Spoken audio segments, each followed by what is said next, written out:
the past, present, and future development of the human mind.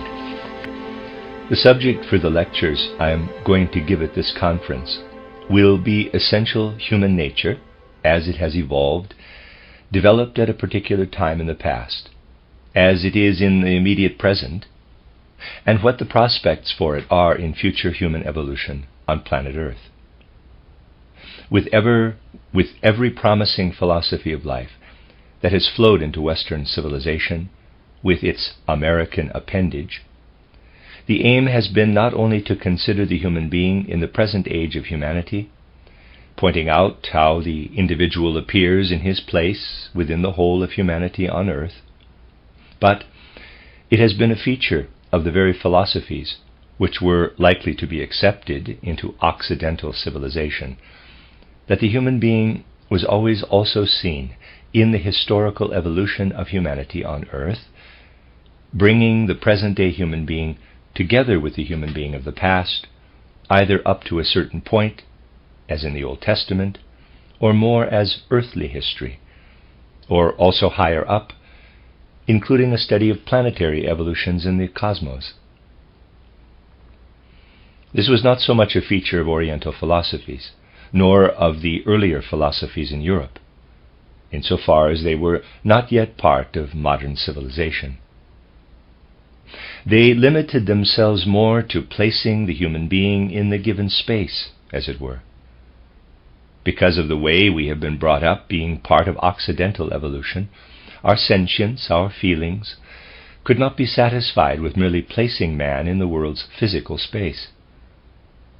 We have a certain inner instinct which demands that we are together with our brothers, as it were, not only with the people of the present time in physical space, but also with the people of earlier times. For it is only together with the people of today and those of the future that they make up the whole human race. We will not gain a satisfactory view on this historical evolution of man in the narrower or wider sense if we consider only the external anthropological evidence. External documents, however cleverly interpreted, cannot encompass the evolution of man, for man has body, mind or soul, and spirit. The spirit has always shone through man to a greater or lesser degree, so that conscious awareness has been living in him. And the evolution of the human mind really shows itself to be such that one can see the whole essence and nature of man in this unfolding of the mind. Just as with our senses, we are ultimately able to perceive the nature of the plant in its flower. Let us therefore consider this, the most important element in human evolution, the evolution of the human mind. If we look at the human mind today, we find that we can make the following distinction. In the ordinary waking state, in which we are from waking up until going to sleep, we develop a more or less clear, bright ability to form ideas. This grows from the depths of the life of feeling, as a flower does from the plant. Compared to the clear, bright life of ideas, the life of feeling is like something that is more or less half unconscious, dark, inwardly billowing and moving, and never being really entirely clear. Deeper down than our feelings, which do at least also give very direct impulses to our life in ideas, much further down are then the will impulses. I have quite often spoken to anthroposophists that when it comes to the will impulses, human beings are essentially asleep, even in their waking hours. The principle that lives in the will impulses in the human being himself really does not at all come to conscious awareness in today's waking state.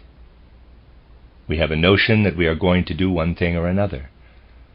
That is not yet the will impulse. Within it lies the intention to have a will impulse, taking the form of an idea. The principle represented by this intention then goes deep down into our essential human nature, into depths that have no greater clarity for the mind than dreamless sleep. and it rises up again as will impulse, rises up in what our arms and hands, our legs and our feet are doing, things we do with the objects of the outside world. The things we thus do from will impulses in our own body, the changes we make to the outside world through our will impulses, come to conscious awareness because we form ideas. Ideas also connected with feelings. In our ordinary state of consciousness, we have only the beginning and the end of the will impulse, the intention as an idea, and the observation of moving ourselves or moving things in the outside world as the consequence of our intentions. Anything in between, how our soul's intentions pour into the organism, how the soul stimulates body warmth, movement of the blood, of muscle, and so on, in order to become will impulse, all this remains as unconscious as do the elements of dreamless sleep. For it simply is the case that someone who is truly able to observe his experiences has to say to himself, quote, I am really only awake when forming ideas. I dream in my feelings. I sleep in my will impulses. Close quote. And it really is nothing else with these will impulses but what happens when we wake up in the morning and realize that our organism has restored and refreshed itself in a particular way. We perceive the experiences of sleep as we wake up. We intend to do this or that. We also send our intentions unconsciously down into our organism. Their life is a life of sleep when they change into actions. And we only wake up again when we act and see the results of what has been going on inside us, but has been at an unconscious level. Those are the major elements, as it were, of human inner experience, when awake, when dreaming, when asleep. For the dreams we have at night, in sleep, have little connection with our life in ideas. They follow laws that differ completely from the logical laws of our life in ideas. Yet one is able to observe if one goes into things. If one is able to do that, one will find that the course taken by dreams, this marvelous dramatic progress they often follow, shows extraordinary similarity to our life and feelings. If we were able only to feel when awake, the feelings themselves would not be similar to the dream images, but their inner drama, tensions, relief, wish impulses, disasters of inner experiences that may wallow in feelings, they present to our feeling with all the, quote, lack of definition, close quote, or if you like, definition one also gets with dreams, except that a dream lives in images, and our life of feeling in the characteristic experiences which we identify with terms of inner sentience in feeling. We may therefore see feeling and our actual dreaming as dream states in the present-day human mind, and the processes of will impulses and those of actual dreamless sleep as belonging to the present-day human being's sleep level of consciousness. We have to understand that the basic aspects of the conscious mind, as it is today, have not that long ago also gone through a process of development, a development which people prefer not to speak of in our present materialistic age.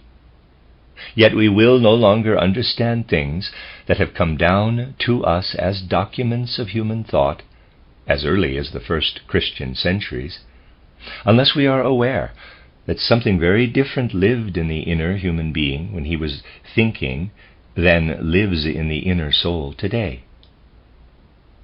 And there is need to point out that it is downright ignorance in our souls to approach a work such as John Scotus Origina's title Periphyseon, De Divisione Natura, or the Division of Nature, written in the 9th century, let us say, with the kind of life of ideas we have been brought up in, or the old books on alchemy. Today's way of thinking does not allow us to understand what was meant at that time. You read words and do not understand what people meant by them. From the 15th century onward, human thinking has borne a quite specific stamp. And although this developed slowly and gradually, it has, relatively speaking, already reached its high point today. This form of thinking, being the actual waking state in present-day human life, as I have shown, is really such that essentially present-day people cannot find happiness. People think that only their waking experiences have light and clarity. They think it is the only thing by means of which, drawing on their inner life, they also compose the most marvelous results in the sciences. Essentially, however, people do not find happiness at all with this present way of thinking to meet their inner longings. For they actually lose themselves in this present-day thinking. They lose themselves so that this thinking is the only clear content of the mind, much clearer than the blood circulation, for instance, or their breathing. Those remain dark and unclear in lower regions of the conscious mind. One feels that a reality lives in them, but one really sleeps through this reality and is awake only in forming ideas, in thinking. But particularly if one is a bit inclined, let us say, to practice self-reflection, one will find, quote, you are actually losing yourself in the thinking, which is really the only thing you have in your inner life, close quote. And there are two connections. I would say this is, of course, meant to be a mental image, where this losing oneself in thought becomes quite tangible. A thinker of more recent times, Descartes, coined the modern phrase cogito ergo sum, I think, therefore I am. Yes, those are the words of a philosopher. But people of more recent times do not say so, are unable to say so. They say, quote, when I merely think something, experience it in thought, it simply is not. And when I think myself, surely I am not. Such thoughts are at most images. It is the most certain thing in me, but I do not take hold of existence in my thinking. Close quote. People also say that something one is merely thinking is but a thought.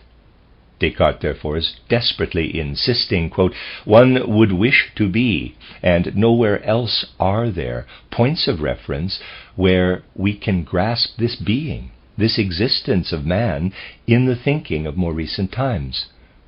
One is therefore looking for it in the very place where, according to general sentience, it definitely is not, in one's thinking. Close quote. Every sleep negates Descartes' words. We do not think in our sleep. Is it that then we are not? Do we die at night and are born again in the mornings? Or are we? Do we exist from going to sleep to waking up? The simplest truths do not take account of the views currently held in the world.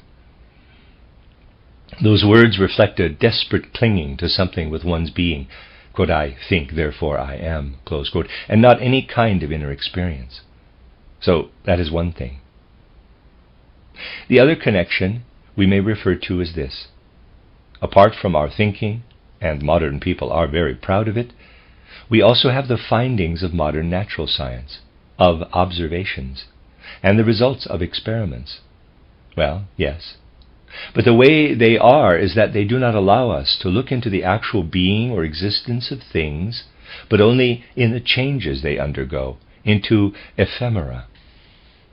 In spite of this, modern man finds that a thought is only justifiable if it has been taken from this external kind of existence, which, however, only shows itself in its outer revelation.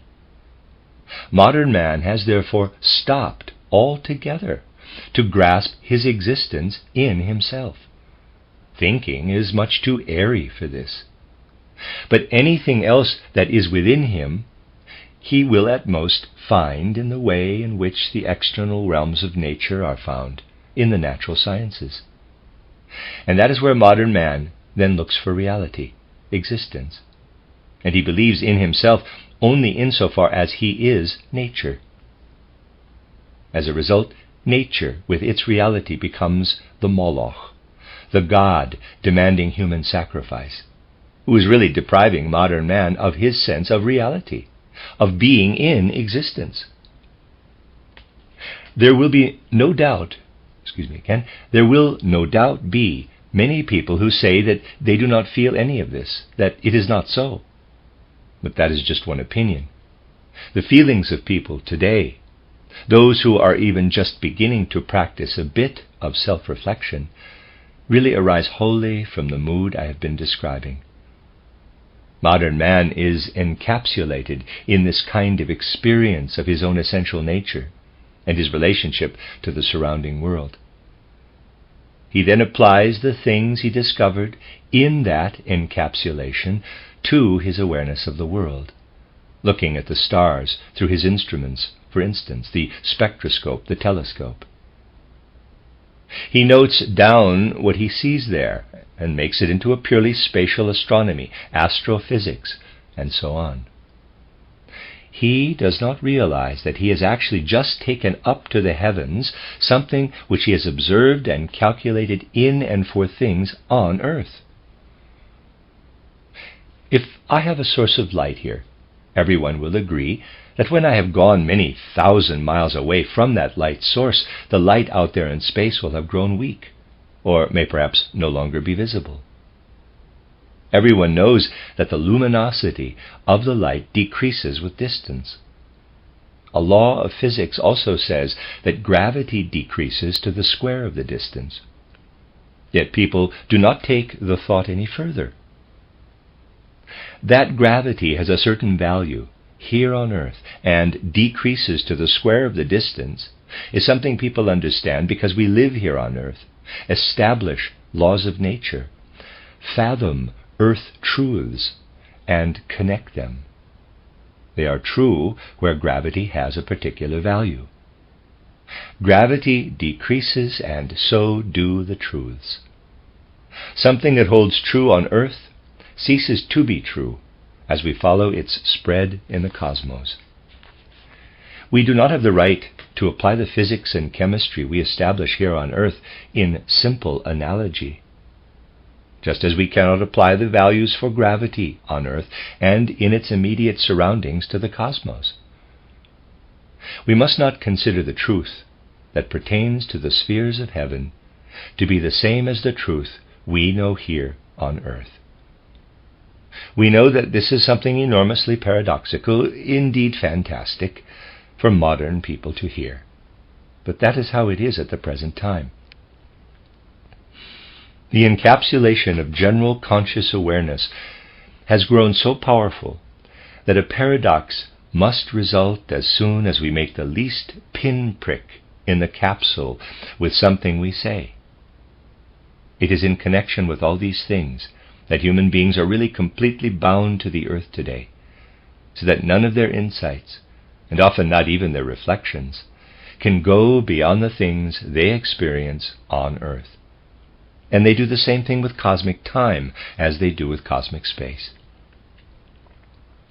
You see, I have often been discussing these particular truths in anthroposophical circles, and what I am going to say now is repeating this, using a single example.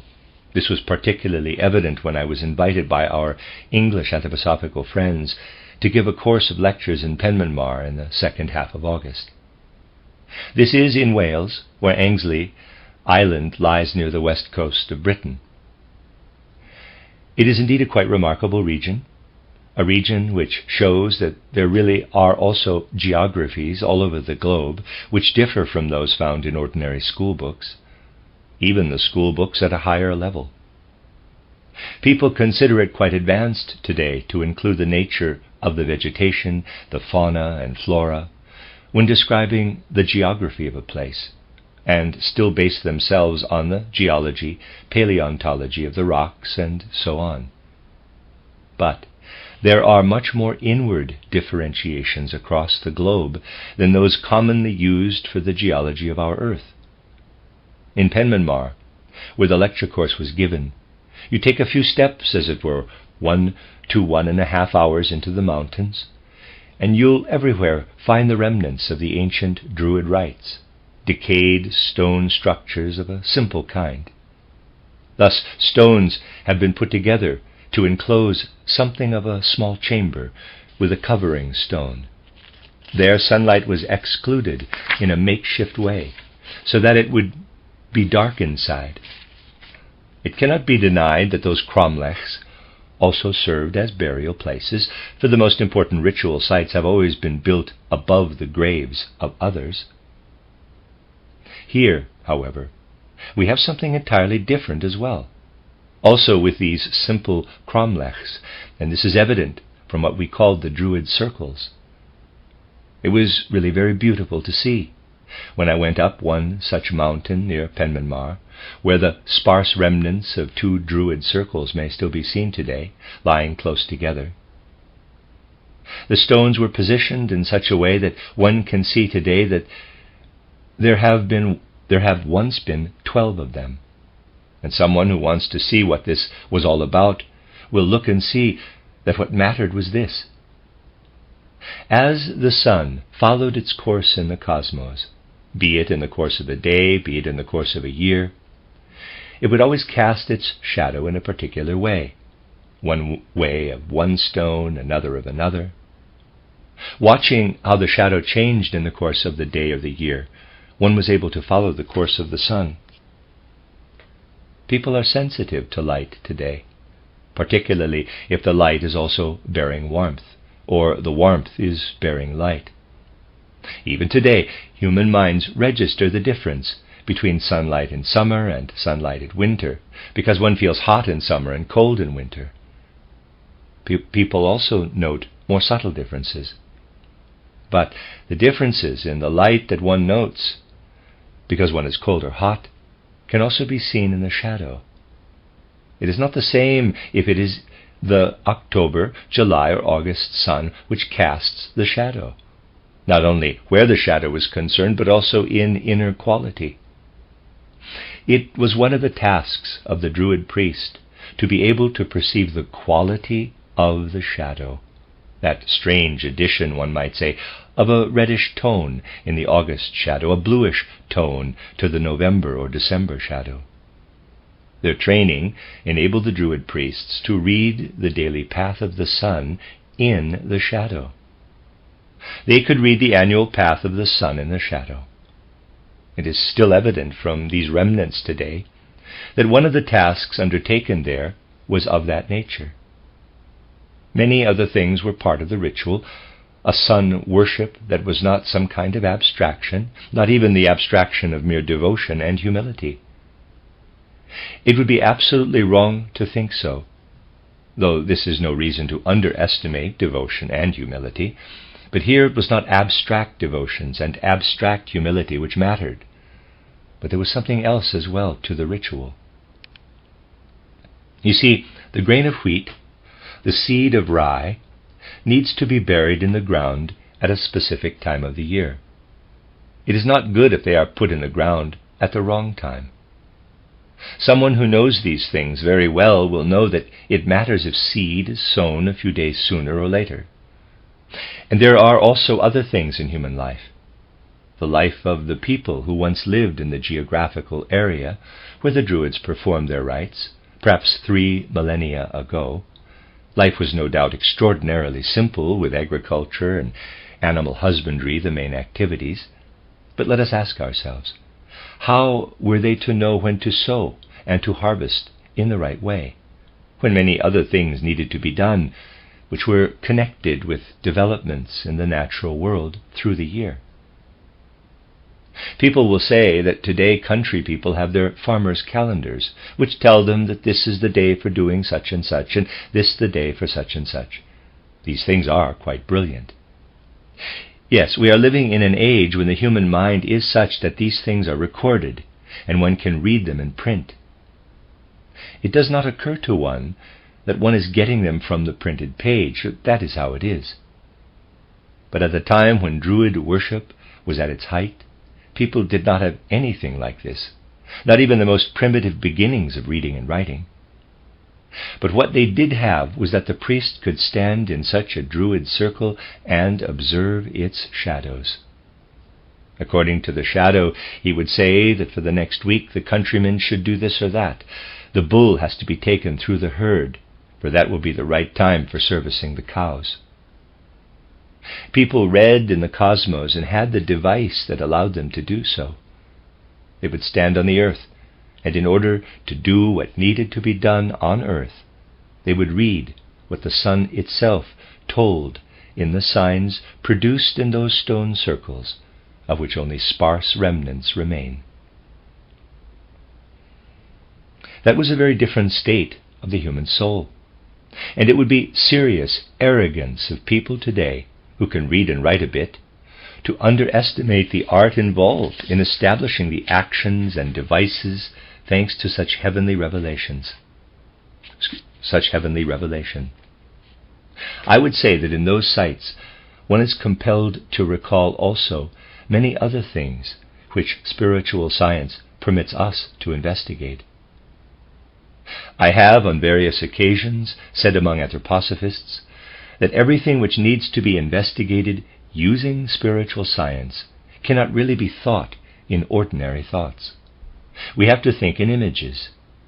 I hope you all know what I have said about images, imaginations, in my book titled Knowledge of the Higher Worlds. This was disputed this morning, but I think that it does not apply to those present. One must always have these visions in images in the soul when speaking of something observed directly in the spirit and not with the physical senses. The actual spiritual scientific descriptions given from this place here or in the Landhausstraße in Stuttgart were based on such imaginations. But they are much more alive than our mere abstract thoughts. It simply is the nature of abstract thoughts that one grasps not a trace of reality, but only images of reality in such thoughts. You touch and feel imaginations with your active thinking, just as you would touch and feel tables and chairs. When one gains insight, not in abstract concepts but in imaginations, one is filled with reality, existence, in a much more robust way. Someone speaking out of imaginations always has them before him as if he were writing them down. But this is not writing with those cruelly abstract letters we use in writing, but in cosmic images. Well now, how is it with these imaginations in our region? Those who are familiar with it will know that it is relatively easy to arrive at these imaginations here, that they are relatively easy to produce. If one is conscientious, aware of one's responsibility, which one must always be aware of when saying anything at all that comes from spiritual science, one will, of course, also allow such an imagination to stand, that is, write it down in the script, for uttering them is merely the uttering of what is written, if one has turned it over many times, has tested and checked it many times over. Speaking out of the spiritual world with a full sense of responsibility does not make the words come easily from one's lips. Yet it is possible to say that in regions such as ours, such imaginations are written down with relative ease, but they will just as easily erase themselves. For someone who produces spiritual subject matter in imaginations, one cannot call it anything else. In our region, it is as if you write and then immediately erase what has been written. It is quickly erased. In that other region where sea and land meet, ebb and flood come every day, where the wind goes right through you, we not only felt the wind come in through the window in the hotel where we stayed on the ground floor, but we walked across the carpet as if on the billows of the sea, with the wind passing through underneath the carpet. It really did go right through one. and the whole of nature there is so much astir, joyfully stirred, that cloudbursts often alternate with sunshine, hour by hour. There you are in a natural world, full of joyful life, and literally cannot help yourself, but then also remember how this natural world revealed itself to the Druid priests of old. I might also call them Druid scholars, it is one and the same thing, when they looked down on it from their elevated seat. What did the earth look like to the Druid priest's inner eye, EYE, since the heavens appeared to be as I have just described?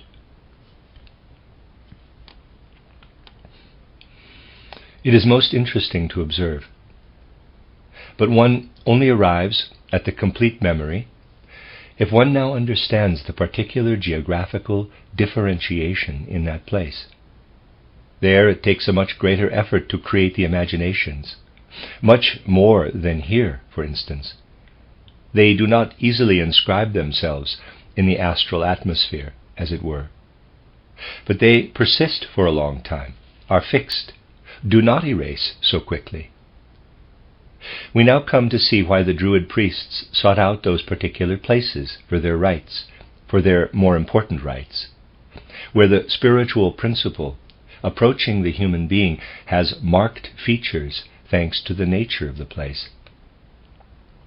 Those very Druid circles which we visited there, if one had moved up into the air in a balloon, looking down from above on the smaller and the larger circle, they were at some distance, but if one was high enough it would not have been so apparent. The two circles would have looked like the ground plan of the burned-out Goetheanum. It is most beautifully situated. As you walk up the mountain there are many places from where you have great views of mountain and sea. Then you reach the top. These Druid circles are in a large depression in the mountain, so that you find yourself surrounded by mountains, and the Druid circles are in this depression. That is where the Druid priest would look for wisdom, as he knew it, for knowledge and insight. That is where he looked for his sun wisdom and also wisdom relating to nature. Having thus entered into the whole complex of what existed on earth and what came down from heaven, the priest found something very different in the growth of plants, the growth of all vegetation, from what it has come to be to people of later times, people who thought in abstracts.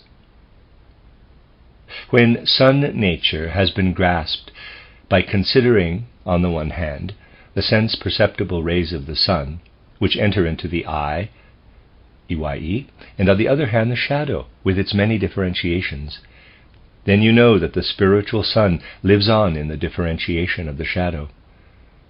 Shadow cast on other bodies only keeps away the physical side of the sun's rays. The spiritual side comes through. In the cromlechs, as described, was a dark inner space that had been closed off in a makeshift way. Only the physical sunlight does not enter, but the influences do enter. And thanks to these influences, the Druid priest grew into a state of being inwardly filled with the secret powers of cosmic existence, into the secrets of the world. He came to see, for instance, the work which the sun did on the plant. He would see how this plant thrives at this time of the year, when the sun's influence is of a particular kind. He followed the sun in its spirituality, how it flows, pours into flower, leaf, root, and so on. He followed the influence of the sun as it was or is on animals. Being able to gain inner insight into the sun's actions in this aspect, he also came to see how other influences in the cosmos, like the moon influences, for example, poured into those sun influences. He then said to himself, quote, "The sun's influence on the plant brings shooting, sprouting life, something that wants to go on and on." Close quote. The Druid priest knew that when a plant, growing from the soil, was exposed only to the sun, it would grow to infinity. The sun wants shooting, sprouting life, it is due to the moon influences, which are not only in the sunlight reflected back from the moon, that this life is held up, configured, that leaves, flower, fruit, and seed assume a specific form, that the striving for infinity is set many kinds of limits. The moon reflects all influences, and these are given off in the quality that grows upward from the root, lives in animal reproduction, and so forth. Let us take a particular case. The Druid priest looked at the growing plant. He saw how the plant grew. He saw, in a living way, the principle that Goethe was to follow later in a more abstract way in his title Metamorphosis. He would see the sun powers streaming down, and also the reflected powers of the sun in the element that configures the plant. In his natural science, he saw sun and moon working together in every single plant, every single animal. He knew what sun and moon did to the root, which is still down in the ground, and has to depend on absorbing the salts of the earth in a particular way. Sun and moon do something very different in the leaf, which comes away from the ground and stretches out into the air. And he would see something else again in the flower, which comes away from the earth and strives toward the light of the sun. He would see them as one, sun influence and moon influence, mediated through the earth's influence. Plant growth, animal nature, he would see it all together in one. He was, of course, living there in the way in which we also did live there, with stormy winds all around, which tell one so much of the configuration of the region, of those peculiar, beautiful gifts of the weather that are full of life. On one occasion, when a eurythmy performance started in a hall built of wood, people were sitting under their umbrellas because a cloudburst had immediately preceded the event and was still continuing when the eurythmy started. The curtains were getting quite wet. Being so closely bound up with the weather is something you can still experience very well in that place, and the Druid priest did as well, of course. Nature was not so standoffish. It embraced one then and still does so today. You are, I'd say, truly, it is something extraordinarily nice, almost attracted by the activities of nature. They are by your side. You feel yourself to be part of them. I actually met people who thought that you even don't have to eat properly there. Eating goes of its own accord within that natural world. So the Druid priest would stand in that natural world, but with the whole of his sun initiation, and see what I have described: sun, moon, mediated by the earth's activities, plant growth, growth of root, leaves, and flowers, and all of it not in the kind of abstract natural laws we know today, but in living elemental spirits. Different elemental spirits are active in the root, different sun elementals, different moon elementals from those in leaf and flower.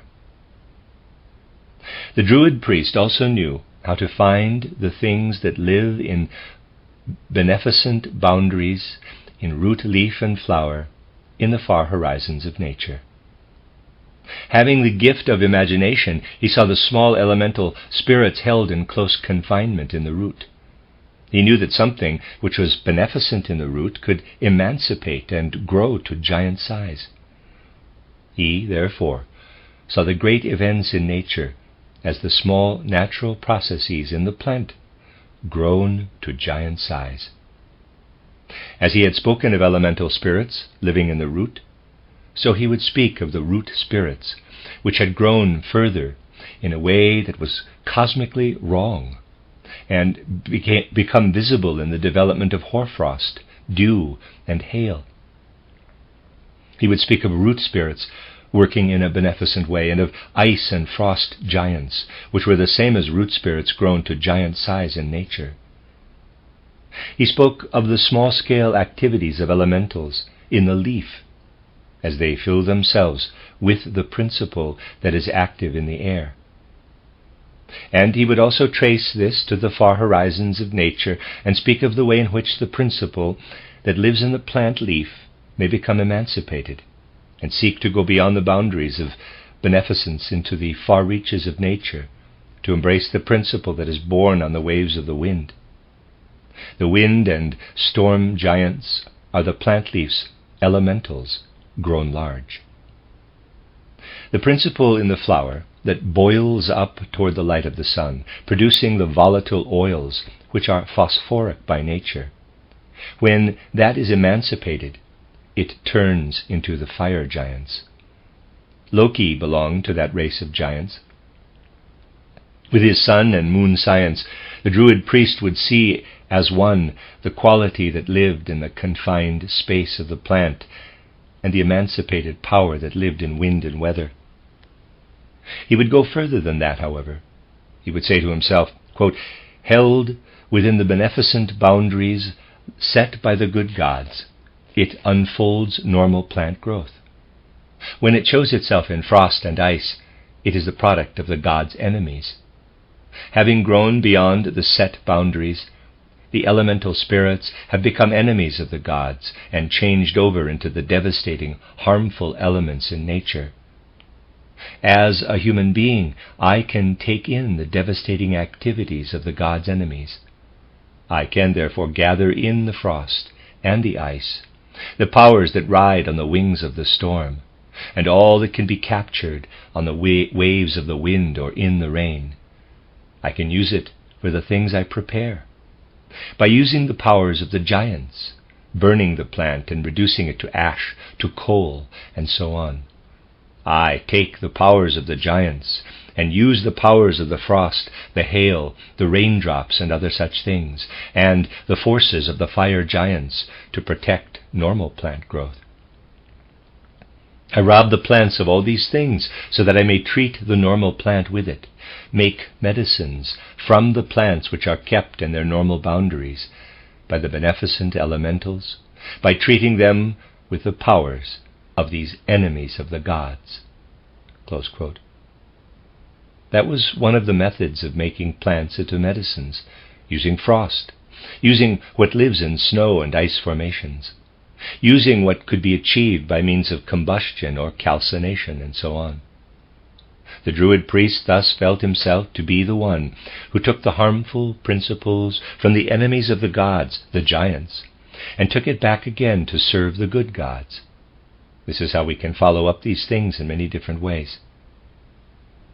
Why do we follow these things up? Because we want to be clear in our minds in using this example. I am giving it as an example because I feel that the course given in Penman Mar must indeed count as a most important event in the history of the anthroposophical movement. To show that, relatively speaking, not all that long ago, the whole state of the human soul was very different from what it is today. Today people are in a state of mind which absolutely cannot enter into the minds of those earlier peoples. And what I have said about those earlier people could be said about other peoples. We are gaining insight into a completely different state of soul. Those people did not yet have the feeling for the abstract thoughts we have today. All their thinking was still more dreamlike. They did not live in the sharply defined concepts and ideas in which we live today. They were really living in much more lively, rich, saturated dreams, and also in their waking hours, as if in a continuation of their dreams. This dreaming, never coming wholly awake, alternated, just as our waking hours today, with the abstract ideas of the waking state, alternate with dreaming and sleep. Theirs alternated with dreamless sleep. Their dreamless sleep was not as we know it today. When the human being came awake for his dream-like daytime life, he would feel, quote, "Something by way of sleep lives in me, even when I am awake. It is something which fills me like inner food for the soul, which I have taken in during sleep. It makes itself felt in me.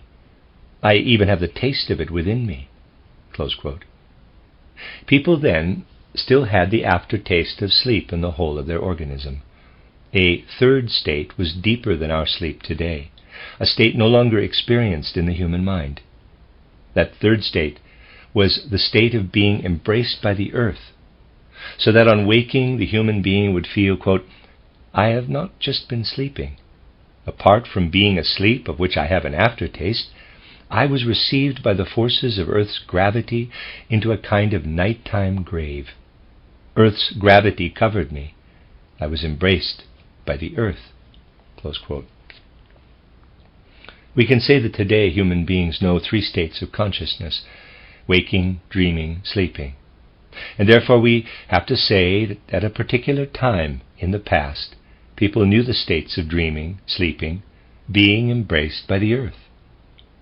Everything that evolves in the course of history is connected to a degree, also at the present time.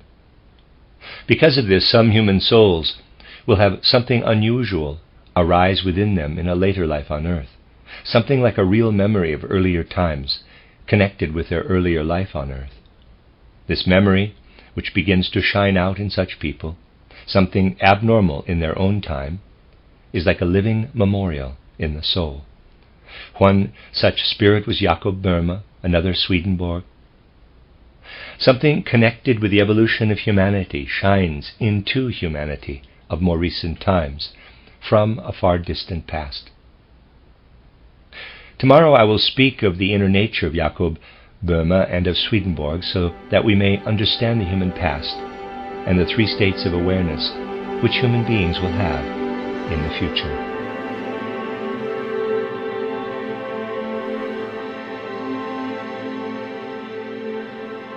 Yesterday my aim was to show the state of mind or soul which people living in a particular region had at an earlier time, by considering the evolution of Druid culture, which is close to our anthroposophical movement at the present time. Going back through 3, 4, 5,000 years in human evolution, it is different for different regions around the globe. We can always enter into such states of mind which were very different. Being states of mind, they do, of course, mean that the whole cultural and social direction and guidance of human life is in accord with the conditions for such a state of mind or soul at a given time. The evolution to which I am referring relates to the gradual unfolding of conscious awareness. People were very different in earlier times compared to today, and will be different again in future times. Conventional history has little to say about this. Because of this, going beyond a few centuries from the historical present, ordinary history largely proves to be illusionary by nature, if one seeks real human understanding. Yesterday, I said that essentially we will have to observe three states of conscious awareness, inevitably again with many nuances: waking, dreaming, and sleeping. Our present-day levels of consciousness, yes, that truly is the present time, admittedly a present time which continues for centuries, and indeed millennia, but historically speaking, makes up the present. Going back to earlier times in human evolution, we do not find the waking state with logical sequences of ideas, to which I referred yesterday. The further we go back to begin with through human evolution, the more do we not find that kind of logical mind. This really only came up in all severity in the 14th and 15th centuries, its first beginnings having been in the later years of ancient Greek civilization. We do, however, find a much more lively state of mind in earlier times, filled with images and not ideas. And we find this in the whole of humanity. The natural forces we know today were quite unknown in that form to the people of those earlier times. At the time of which I spoke yesterday, people would not speak of the laws of meteorology governing winds and weather. As I said, they would speak of something that had image nature, of elemental spirits active in the plant world, of giants, spirits active in the winds, the weather, frost and hail, gales and thunder, and so on. Everything seen in nature was alive then. They did not draw logical conclusions. They looked at all the life, activity, billowing and welling forth of spirits in objects and also in the natural phenomena, the elements. The foundation for inner states of soul was entirely different for those earlier people from what it is today. This state of soul was such that people were really much more contained within themselves than we are today. But this inner containment was, again, different from anything we know today. It was at the same time a state of mind that moved in dream images, yet extended out into cosmic space. They would see images, but they did not see them in the way in which we have a thought today, and the objects are there outside. No, the giants of which they were sentient, frost giants, storm giants, fire giants, and the spirits of which they were sentient in root, leaf, and flower. In all these they felt connected with the plant, with roots, leaves, flowers, with the lightning, with the thunder. They did not feel themselves to be separate from outside nature in their inner life, for they lived in the Spirit, in images of Spirit, in their souls. It is not exactly in the very earliest times, of which I wrote in my title Occult Science and Outline, also known as an outline of esoteric science, but in the times which followed, that spiritual investigation shows how that state of mind evoked a quite specific inner mood in the important nations of those times. There certainly was a time when people would still inwardly perceive much of what truly is essential human nature. In the images I have just mentioned, they saw not merely their current existence, but also their life before they came to earth. They looked into a perspective in time the way we today look into a perspective in space. This was not memory, but vision. They looked beyond their birth into a spiritual world from which they had come down into human life on earth. It was natural for these earlier people to look at this pre-earthly existence and be sentient. Quote, "As a human being, I am a spirit. For before I assumed an earthly body, I was in the keeping of spirituality, having my existence there, living my human destiny, not yet in a physical body, but in," close quote, if I may put it like this, in spite of it being paradoxical, continue, quote, "a spiritual bodily nature," close quote. They would have felt it to be utterly absurd to be asked to believe in the Spirit, just as we would find it absurd to believe in mountains, for we see the mountains. At that time, they would see pre-birth life, though in an inward way, in soul vision. Then came a time when people did see this inwardly human aspect in the Spirit, seeing it as the events in pre-birth existence. But nature itself, the nature outside in their surroundings, was becoming more and more of a kind of riddle. I would say that pure sensory observation was gradually moving to the fore in human evolution. In very early times, the times of ancient Indian civilization, which I described in my title Occult Science and Outline, human beings still saw absolutely everything in the Spirit, including the natural world. A step forward came when vision in the Spirit remained inward, and nature gradually began, if I may put it like this, to be dispirited. People felt inwardly that they were spirit of spirit, and they looked out on the flora in flower, on the cloud propelling the lightning from itself, on the winds and the weather, on the delicate or marvelously shaped crystals, on hill and vale, on all those things, A certain mood then arose, which one can trace through long periods of time in spiritual investigation. It came particularly on what was then civilized humanity, a mood which may be said to have been more or less as follows. Quote, "We are spirit of spirit. In pre-earthly existence, we human beings were connected with spirituality. Now we have been placed in a natural environment. We see the beautiful flowers, the huge mountains, nature mightily active in the winds and the weather. But there is no longer spiritual. But that is no longer spiritual." Close quote. The idea of mere nature around one was progressively coming to the fore.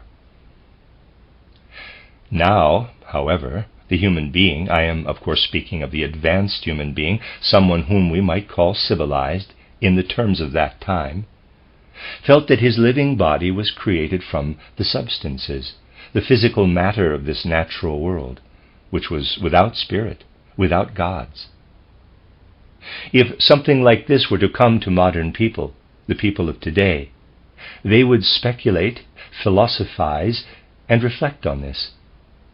That was not the case, at least initially, with the people of an earlier time.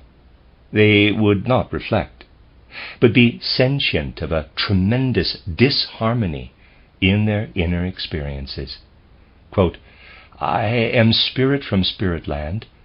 My true human nature comes from divine heights. But I am clothed in something which has been taken from a natural world that seems to be without spirit. My spiritual existence is interwoven with something which does not show me the spirit. My body is of the same substance as the plants flowering in the fields, of the same substance as the water from the clouds in pouring rain. This substance is, however, devoid of gods." Close quote. And it would feel to them like being cast out from the spiritual world, cast out into a world to which they did not really belong. One might reject this mood, sleep through it, which happens with very many moods in our present civilization. But the people who were awake at that time in the past were sentient of it, and humanity develops in moods, in things we feel and not in ideas and thoughts. Even the development of thoughts in our time is but an episodic development, as we shall see in these very lectures. And someone who merely talks in thoughts is really talking in unreality. The very way in which people talk today is a talking in unreality. People who consider themselves to be most practical, downright bursting with arrogance over their practical nature, are essentially the greatest theoreticians. Today, theoreticians are sitting in their offices and, of course, also occupying university chairs. And in that case, I would say it is a matter of course. But they are also sitting in their offices and move around in the world of trade. Everything is set up theoretically, everything caught up in thoughts. That is one episode. Initially, there is no truth to it. It will only come to be true when these people are going to be sentient about this life in thoughts and feel about it the way human beings did in the past, when nature seemed to them to be devoid of spirit. Quote, "We are cast out, a race that has been cast out. We are outside of the divine and spiritual heights, where we really belong, have been placed in a world where as human beings we do not belong." Close quote.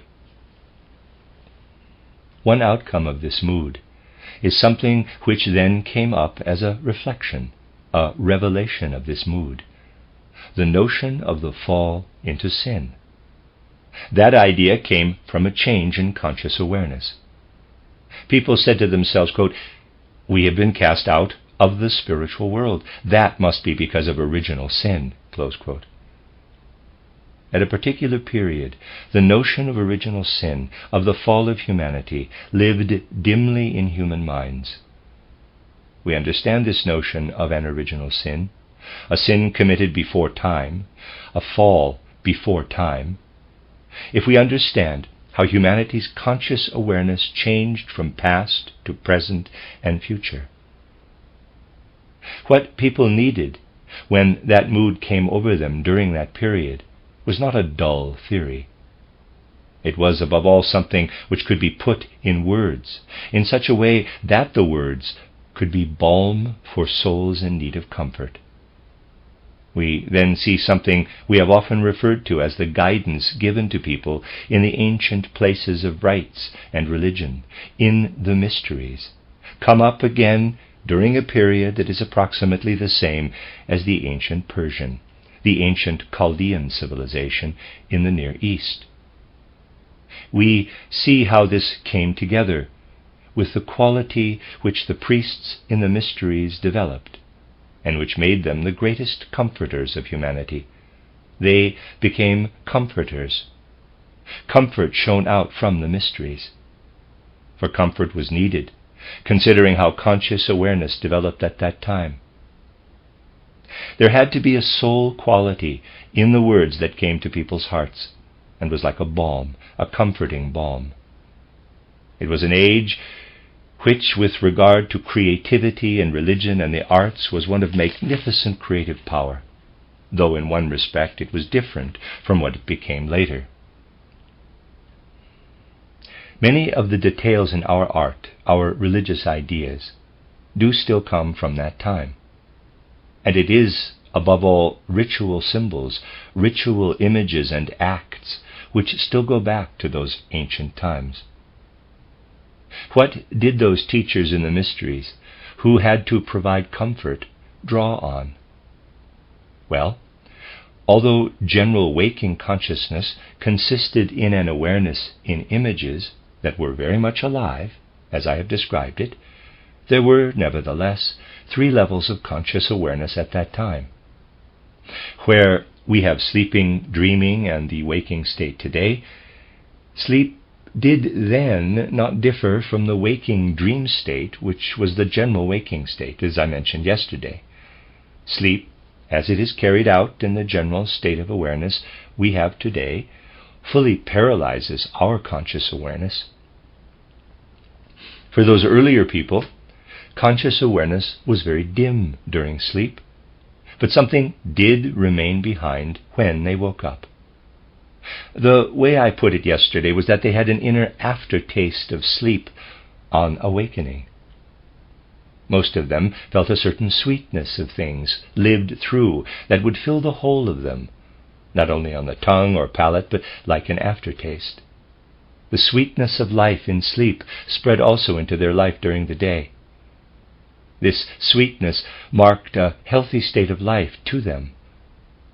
When other tastes got mixed in, this would be a sign of sickness. It sounds paradoxical when we say today that in earlier times human beings sensed the sweet after effect of sleep in their limbs, in their arms, and down to the fingertips, in the other parts of their organism. But that is how it was. Spiritual science reveals it. Our language still bears witness to it, though it has become materialistic and less subtle. A sleeping draught was something spiritual in the past. It was sleep itself. It only became something material later on, a fluid which one would be drinking. Sleep itself was a draught from nature, a draught that made the ordinary daytime memory fade away. It was at the same time a draught to make you forget. Ordinary people had a vague after sensation, but initiation gave the teachers in the mysteries, leaders of the people, a more accurate awareness of what human beings actually lived through in their sleep. Today, modern initiation takes us from developing ordinary ideas to spirit vision. The people of those earlier times would step down, as it were, from dreamlike waking into the sleep state, but they acquired conscious awareness for it. So that an ordinary person would have the aftertaste, and the mystery priest would, in a conscious way, feel his way into, grow sentient of sleep itself, and, as it were, got to know the principle that would then produce the aftertaste, as I have described it. He got to know the waters beyond physical existence, the waters into which the human soul entered in sleep, the waters into which the soul entered, the waters it is immersed in every night. These were the waters of the nature and activity of the astral world. Compared to waking dreams, this, however, was merely the second state or condition. The third state was one of which present-day humanity does not know anything at all, a state deeper than the dreamless sleep of today. Yesterday I said we should call it being embraced by the earth. Every human being was in that state in the middle of the night's deep sleep.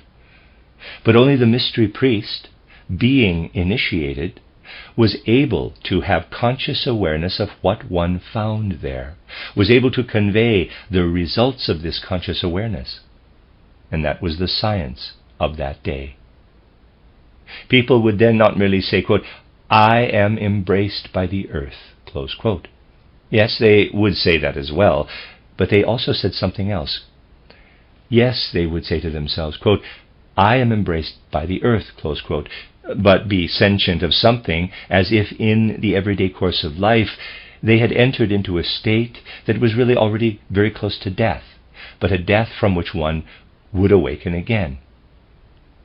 In this state of conscious awareness, they would feel as if they had really gone down into the earth, as if they had already been put into a grave, though this would not be an earthly grave. This grave was not merely produced as an idea, but had to be produced as an idea. And I can illustrate this for you in the following way. Let me read that again. This grave was not merely produced as an idea, but had to be produced as an idea. And I can illustrate this for you in the following way. You see, the sun's rays do not merely come down to earth and give luster to the flowers, shine out from the stars. A farmer is more aware of this than a city person, for he also makes use of the way the sun's heat entered into the earth in winter. The heat which has streamed into the earth in the summer is there in the soil then. And not only the heat, other powers of the sun also stream into the earth. But from the point of view from which I am now speaking, this was actually less important. The more important thing was that the moon influences could also penetrate the earth, going down below the surface of the earth, as it were. I would say that it was a beautiful idea in those old days, not just poetic, but hyper-poetic, that people had an image, not just a logical view, but an image of how silvery sunlight streamed down in the light of the full moon and then entered right into the earth. An image of this moon silver penetrating a certain distance into the soil and then shining back again from the inner earth, having been taken in by the earth and not from the surface. People felt that the way the silvery moon billowed and welled, shining in and shining out, flowing in and out in billows, this was not just a beautiful image. As a mystery priest, one would know something quite specific about this billowing, welling moonlight. They knew that human beings are subject to gravity on earth. Gravitation keeps them grounded. And in a way the earth keeps its creatures close to it with gravity. The priest knew that the moon powers counteracted gravity. It is just that they are generally weaker than the more robust gravity of earth. But it is they which counteract the forces of gravity on earth. They knew this. They knew that human beings were not just a lump held fast by earth's gravity, but that they were in a kind of equilibrium, attracted by the earth, drawn away by the moon, though Earth's gravity had the upper hand for human beings on Earth. However, this negative gravity, I'd say this gravity which drew away, did take effect for the element that was active in the human head. Although it did not enable one to fly, one could elevate one's spirit to the starry heavens. With this initiation, by the roundabout route via the moon's influences, the mystery priests of that time helped people to know the influences that the surrounding stars have on human beings on Earth. That was the astrological initiation, which is so much misused today. It was particularly marked among the Chaldeans.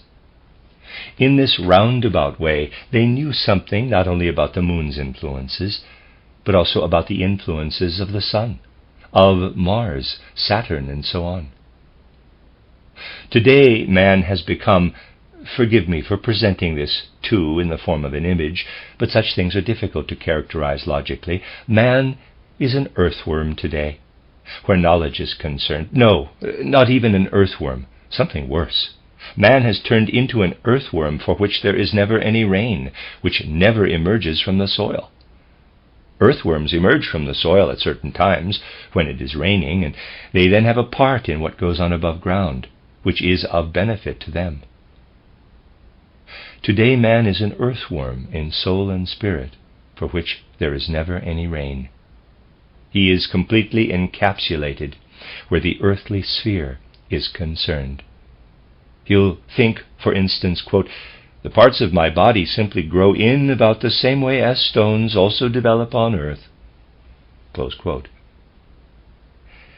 Modern people do not know, of course, that their hair, the hairs on their head, results from sun influences, and so forth, that they are earthworms for which there is never any rain, bearing the sun influences within them, but never coming up to the surface to investigate anything of this kind. The priests at the ancient mysteries knew very well that man has not grown from the soil like a head of cabbage, but has come into being thanks to the concerted efforts of the whole starry cosmos around him. So you see how in the past people related to their initiated guides in the mysteries, who had been initiated in the way I have shown, and knew what the cosmic surroundings of the earth had to signify for human beings.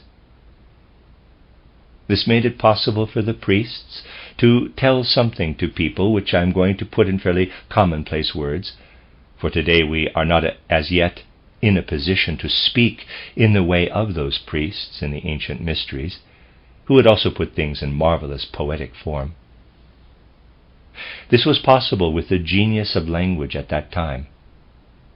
Today we cannot speak like that, for our language does not make it possible. Today we might put the things the priests in the mystery said to the people who looked to them for comfort in a natural world without spirit, into which they felt they had been banished in the following words. Quote, "Yes, for as long as you are in life, in the states of ordinary waking consciousness, your environment will seem to you to be without spirit." Close quote. However, if we enter consciously into the regions around the world where we see the gods of the stars active in the light of the silvery moon, which flows and billows to the earth, if we can do that, we learn to see no longer of its own accord, which was the case in earlier times, but through human effort, that spirits are after all present everywhere in this outside natural world, a nature which bears within it gifts of the gods, spirits, elemental spirits. I'm going to read that sentence again.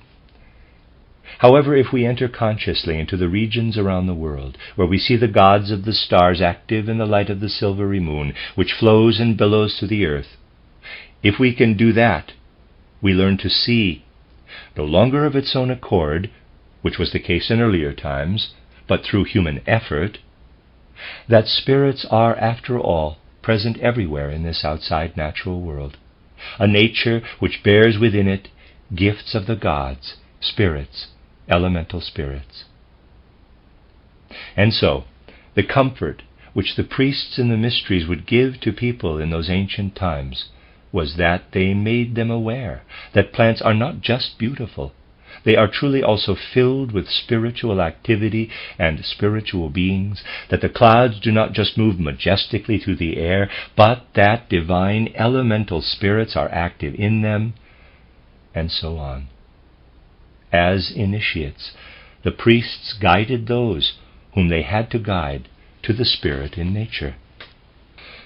At a particular stage of human evolution, it was the function of the mysteries to tell people, quote, "It is merely an illusion, part of waking dream life, that nature is without spirit.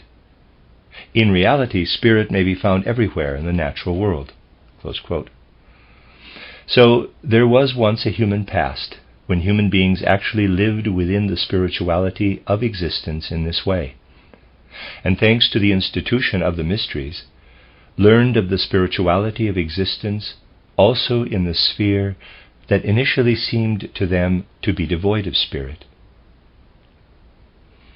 Everything which thus came to human beings, be it from instinct, for instance, vision of the inner spirituality, or from being taught in the mysteries, for instance, that the spirit is all present in nature, did after all make them dependent on spirituality. If things had continued like this in human evolution, something which today we have to admit is one of the greatest privileges, perhaps even the central privilege for humanity, could never have come to conscious awareness, and that is sentience of free will, the sense of freedom. The state of mind where spirituality was sensed instinctively had to fade away. Humanity had to be taken to other states of mind. That sense of being embraced by the earth, which gave the ancient initiates the power to draw on star wisdom, and hence the spirituality of nature, fell into complete decay. Only dreamless sleep, dreaming and the waking state, remained for the human soul. We might say that the region of mind in which freedom would be able to dawn was added at the other end. The wide-awake state of mind in which we have our everyday life and pursuit of knowledge today was something totally unknown to an earlier humanity. But this was where the possibility arose for pure thought, the existence of which may make us despair, but from which alone we can gain the impulses for freedom. If humanity had never gained this faculty of pure thought, which does not at the same time establish existence, but is pure thought, neither would we ever have gained awareness of freedom. I'd like to say that the connection of man with spirituality, which had existed, lay in darkness behind human evolution. Instead, human beings gained these three states of conscious awareness, and these actually took them from spiritual heights down into depths of earth. But they were meant to find their very own power to develop freedom from those very depths. Essentially, the dawn of this state of soul, waking, dreaming, and sleeping, had already been there for 1,000 years. Humanity had moved a long way into a particular darkness, the darkness in which the impulse for freedom lies, but the light of spirituality does not shine. Do develop a real feeling for the way this really was in human evolution.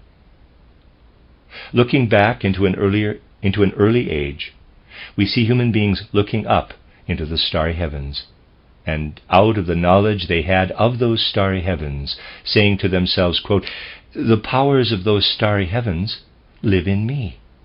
I am part of this cosmos." Close quote.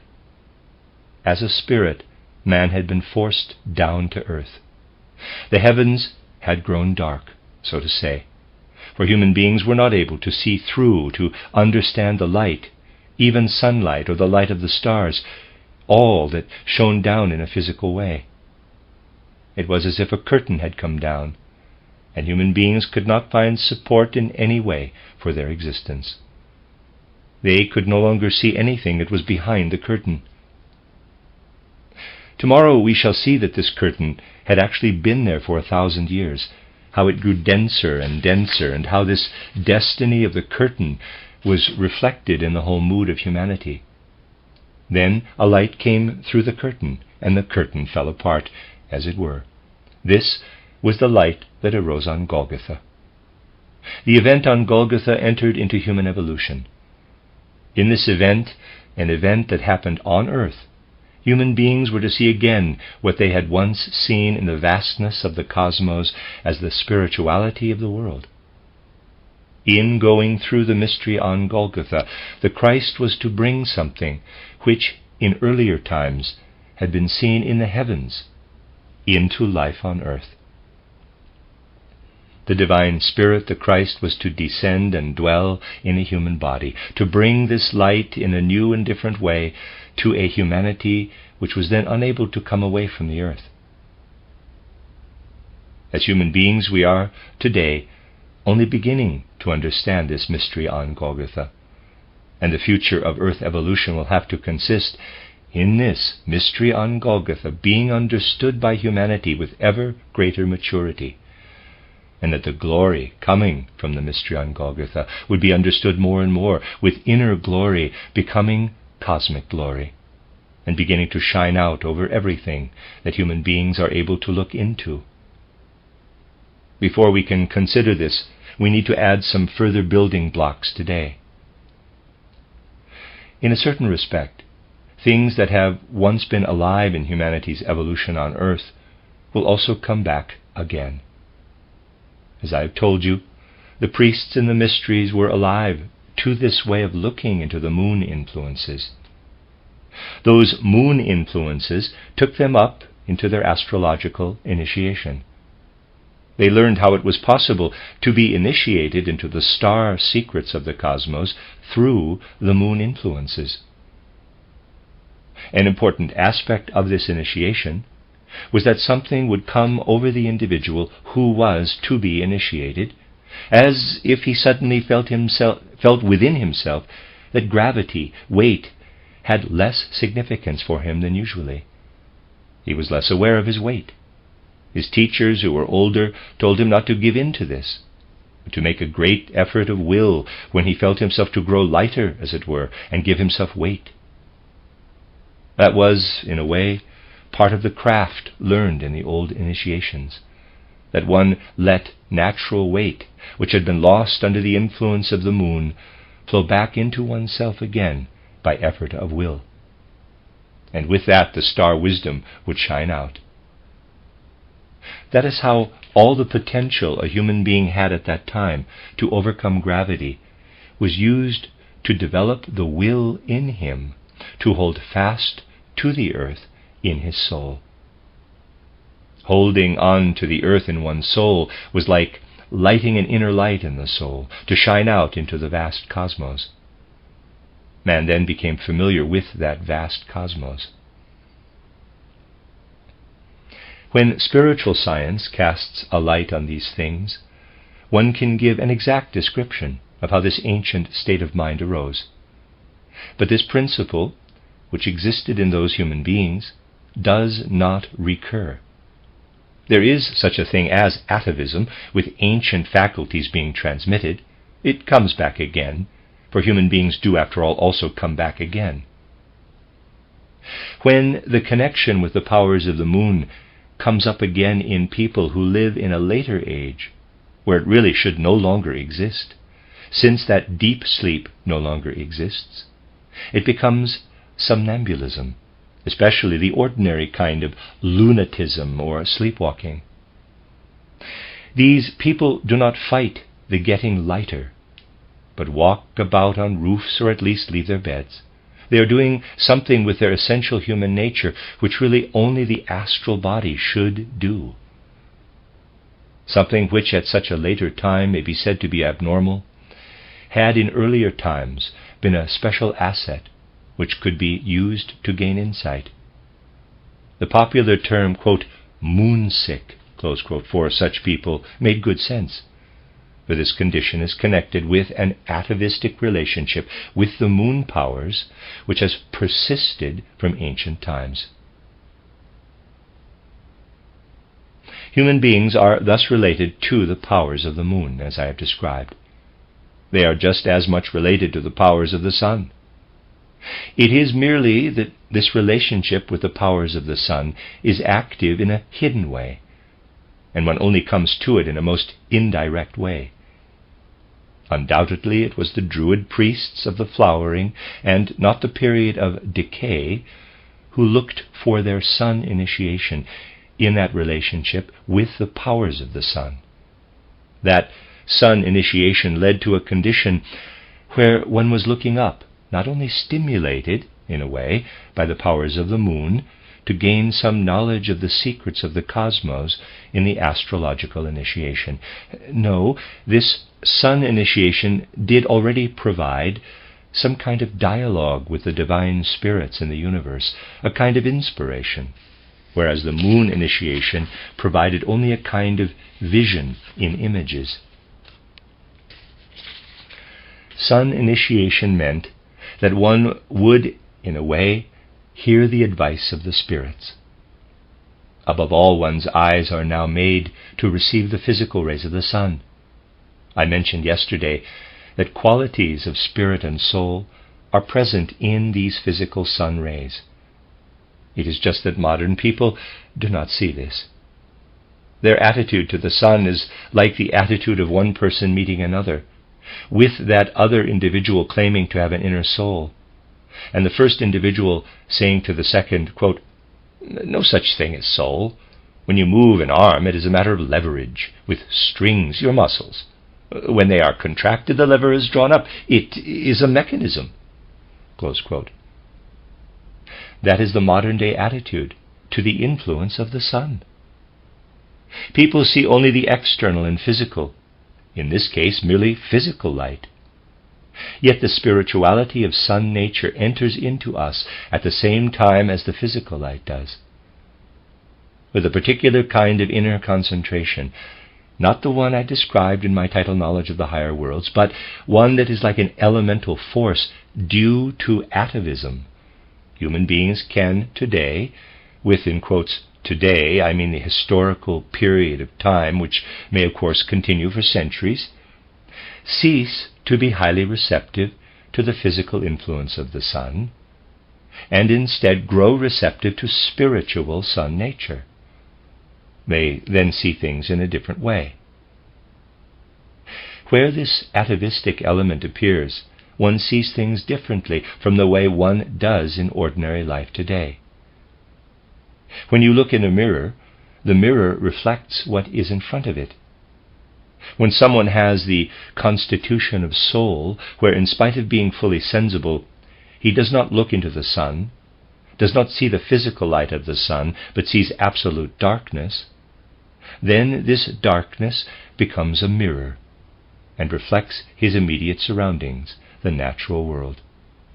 He will then not say, quote, "This is a plant, it has a root, it produces leaves, its flower, fruit, and seed," close quote.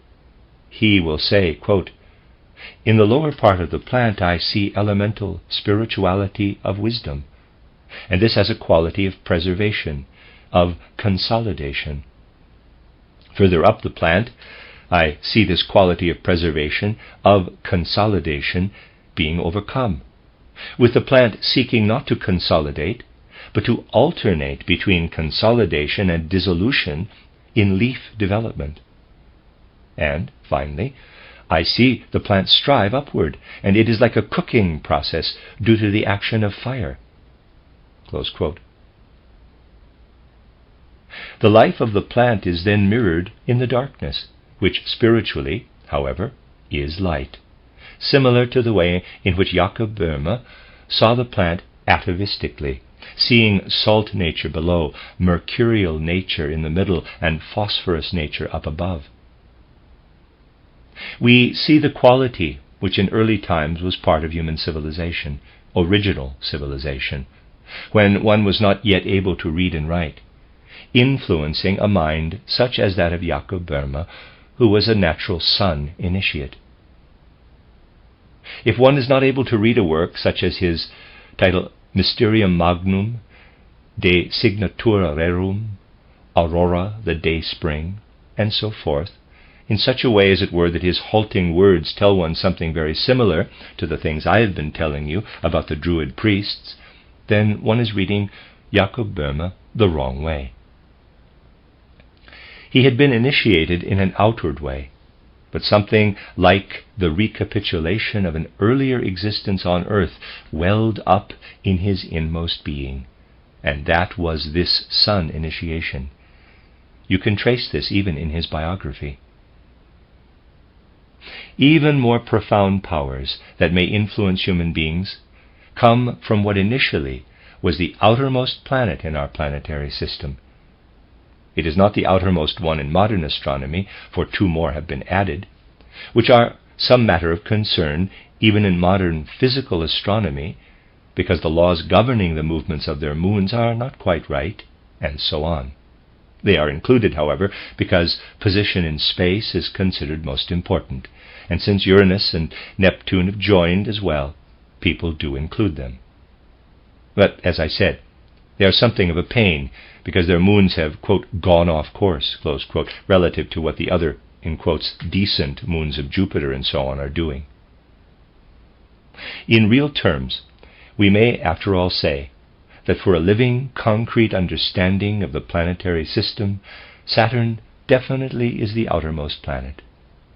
Human beings can be under the influence of the moon, which I have described in more detail, or the influence of the sun, which I outlined briefly. They can also be under the influence of these Saturn actions. In its spiritual emanation into the planetary system, and hence into human beings, Saturn is a kind of cosmic historic memory.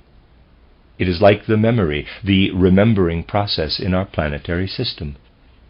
And if we want to know anything about what is going on in the planetary system, astronomical speculation certainly will not tell us. Today these things are beginning to make people working in external science desperate, for nothing is really quite right. But they are setting about it all in the wrong way. You see, among ourselves, we too have often spoken of the theory of relativity, as it is called, saying that one can never really speak of absolute movement in the physical world, but must always refer to relative movement. Just as one may say, quote, the sun is moving, the earth is standing still, close quote, so did people later come to say, quote, the earth is moving and the sun is standing still, close quote. All of it is merely relative, and one can say the one thing or the other. At a conference of the anthroposophical movement, held here in Stuttgart, people were one day speaking of the theory of relativity. A follower of this theory showed the audience in a very simple way that it does not matter if you take a match and move it along a matchbox, which you are holding, or if you hold the match still and move the box. This will also ignite it. This was a serious scientific subject, presented in all seriousness, and one cannot really say anything against it. There might have been a naive individual who might have nailed the matchbox to something, and then there would have been something absolute in it.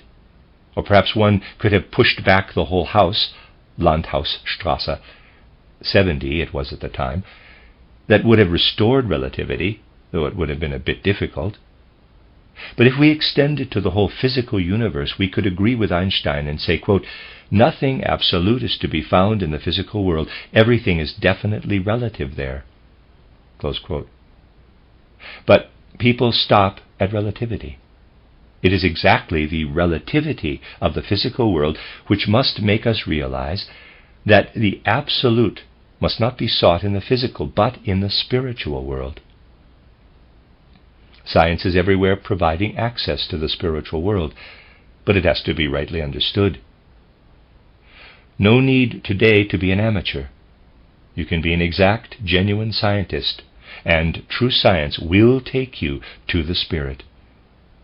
It is just that it is not thought all the way through, not even by its leading experts. Because of it, nothing can also be said in physical studies about something like the Saturn of our universe. Saturn is the remembrance, the memory of our planetary system, as it were. Everything that has happened in the planetary system is archived in it. The connection with the moon may come up one-sidedly in a person, like something inherited from earlier human evolution, something passed down from past humanity. And the person then becomes a sleepwalker, and the spiritual influences of the sun may come up again, and the individual is then actually looking into absolute darkness with open eyes, and not in the usual way, into the light, a darkness in which nature is mirrored, so that the individual sees things as Jakob Böhme did. In the same way, one can also enter into relationship with the Saturn influences, which affects mainly the human head, actually implanting the passing memory during earthly life in the human being. These Saturn influences are particularly likely to show themselves. We may thus speak of moon people, the ordinary sleepwalkers, and of sun people such as Jakob Böhme, even Paracelsus, though to a lesser degree. We may also speak of Saturn people. Swedenborg was a Saturn individual. He was another one who we can't say makes, but who should make the usual kind of scholars rack their brains. For in ordinary science, Swedenborg truly was an authority at the height of his time. Until he reached his 40s, he was also reasonably acceptable in this science of ours, saying nothing but things that external science was able to go along with. Then, however, Swedenborg was gradually befogged. We have to say that Saturn powers grew particularly active in him. People who base themselves on materialism say that he went mad. But it should really be something to make us think that so many works by him, posthumously published by a Swedish society, are considered to be scientific. Important Swedish scholars are now involved in publishing them. These are, however, the works that he wrote before he had his spiritual vision, as we'll call it now, for now. It is difficult to speak of someone who has, as it were, the most intelligent individual in his time. Let me read that again.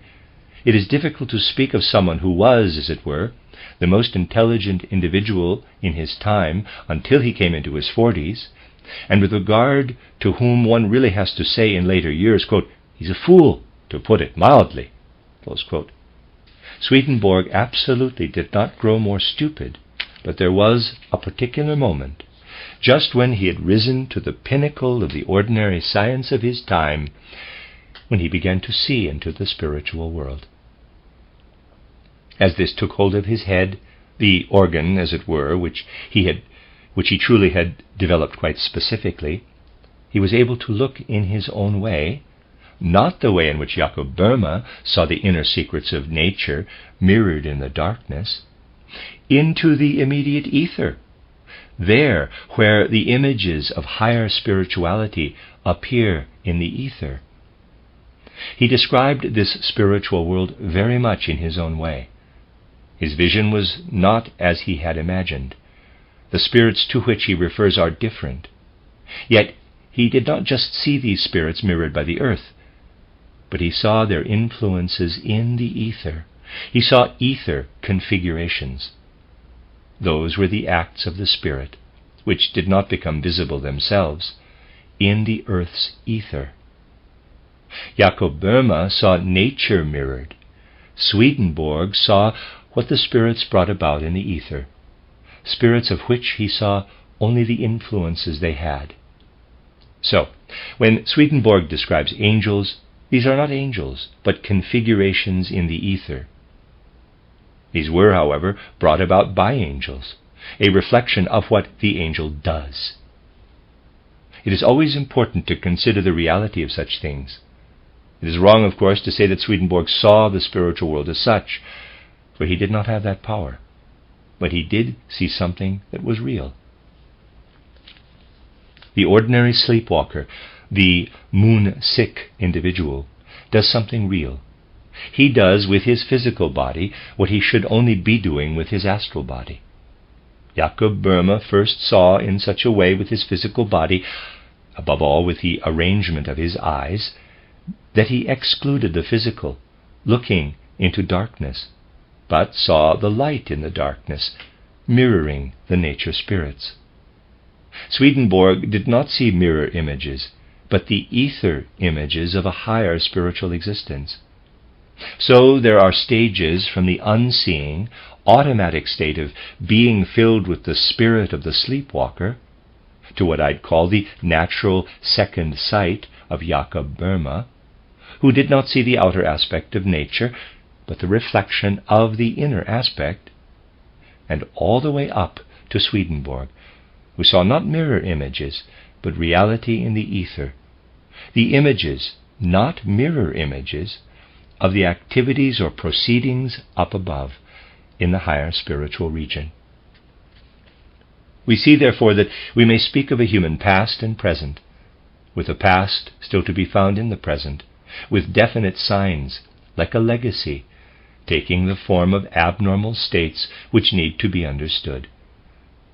If we are thus able to look at the past and at the things which still project from the past into the present, then with the help of a thorough understanding of the mystery on Golgotha, we can also refer to a feeling for what the future will be.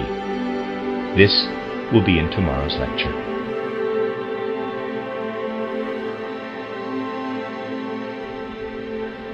You will have seen from what was said yesterday that a particular state of conscious awareness, one which was still living experience to people in earlier times, has been lost in a way. I did say that the particular kind of waking consciousness we have today, living preferably in more or less abstract ideas, or at least in shadowy images, did not exist in the same form in the past. But instead there was a kind of waking dream state, dreamy waking state. One could not be sentient of it the way we are of a dream today, but it was like the epitome of living images, which corresponded to a more or less spiritual reality. A kind of sleep state existed then, which was dreamless, but left the kind of aftertaste I have described for you. Then there was also a third state of mind, the one which afterward was really felt to be like resting in the welling moon powers which enter into the earth and really do, in a way, raise human beings above earthly gravity, letting them be sentient of cosmic existence. The essential thing with the old states of mind was that people were also sentient of man's cosmic existence. Today, in our ordinary state of conscious awareness, only a shadowy afterglow remains, an afterglow of which only very few people are aware. It simply passes by the human mind without our being aware of it. Let me characterize this state of mind in most ancient times. When people consider their dreams today, they will find that all kinds of things they have lived through here on earth flow into these dreams, which in a way are chaotic. Long forgotten things come up, changed in many different ways. Even things that went unnoticed in life may come up in one's dreams.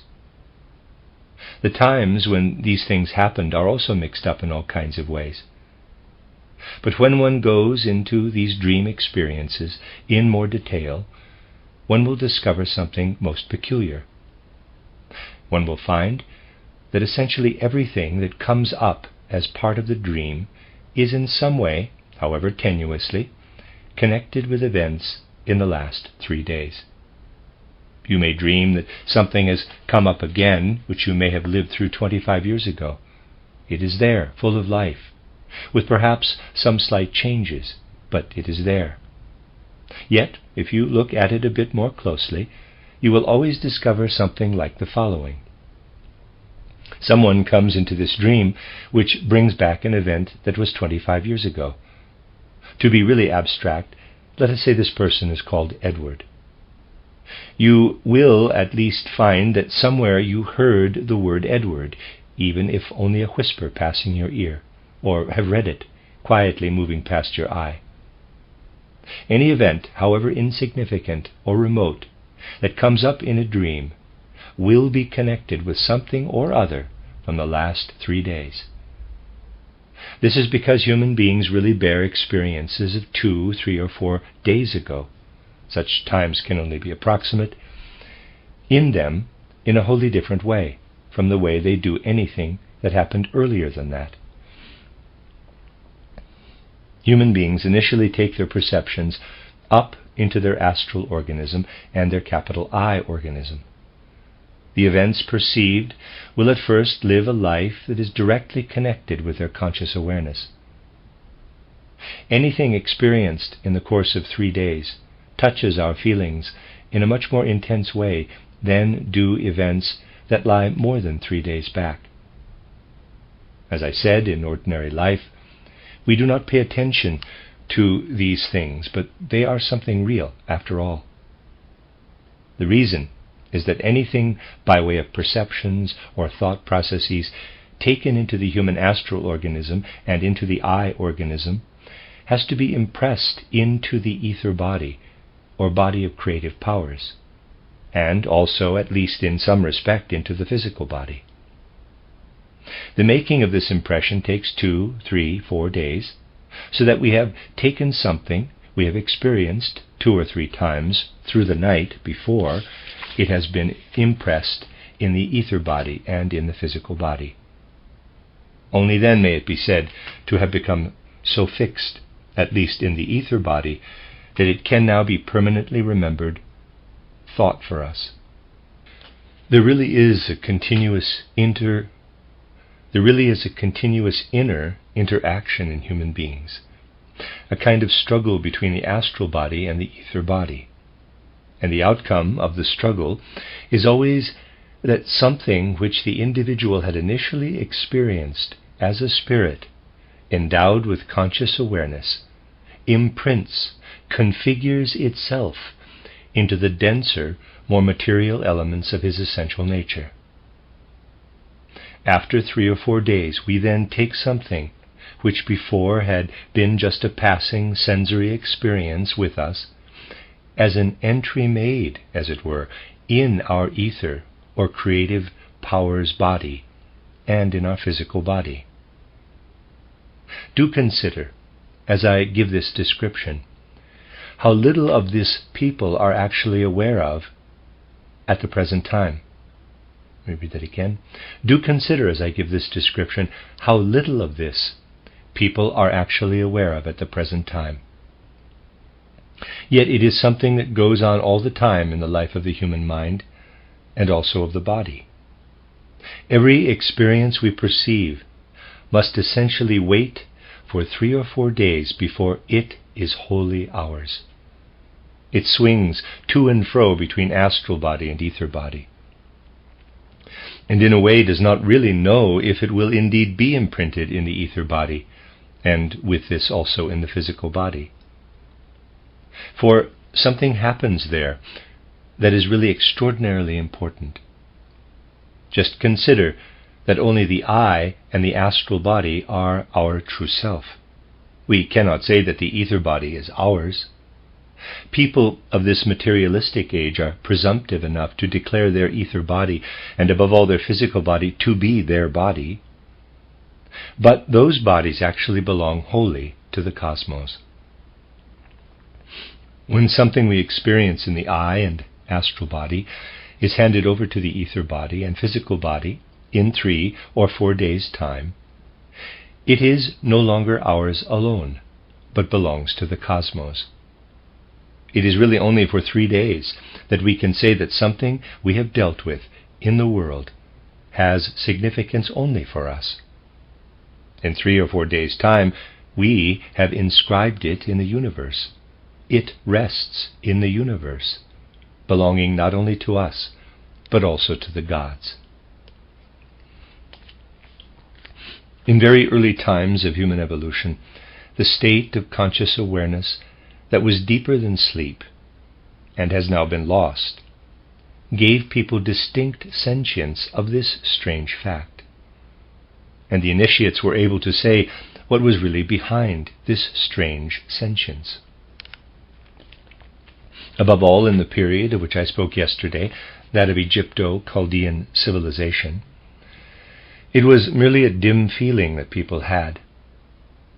But the initiates of the mysteries were initiated into the actual nature of it, and this happened because at that time, today initiation has to be an entirely inward process in soul and spirit, at most involving also bodily symbols and body image processes.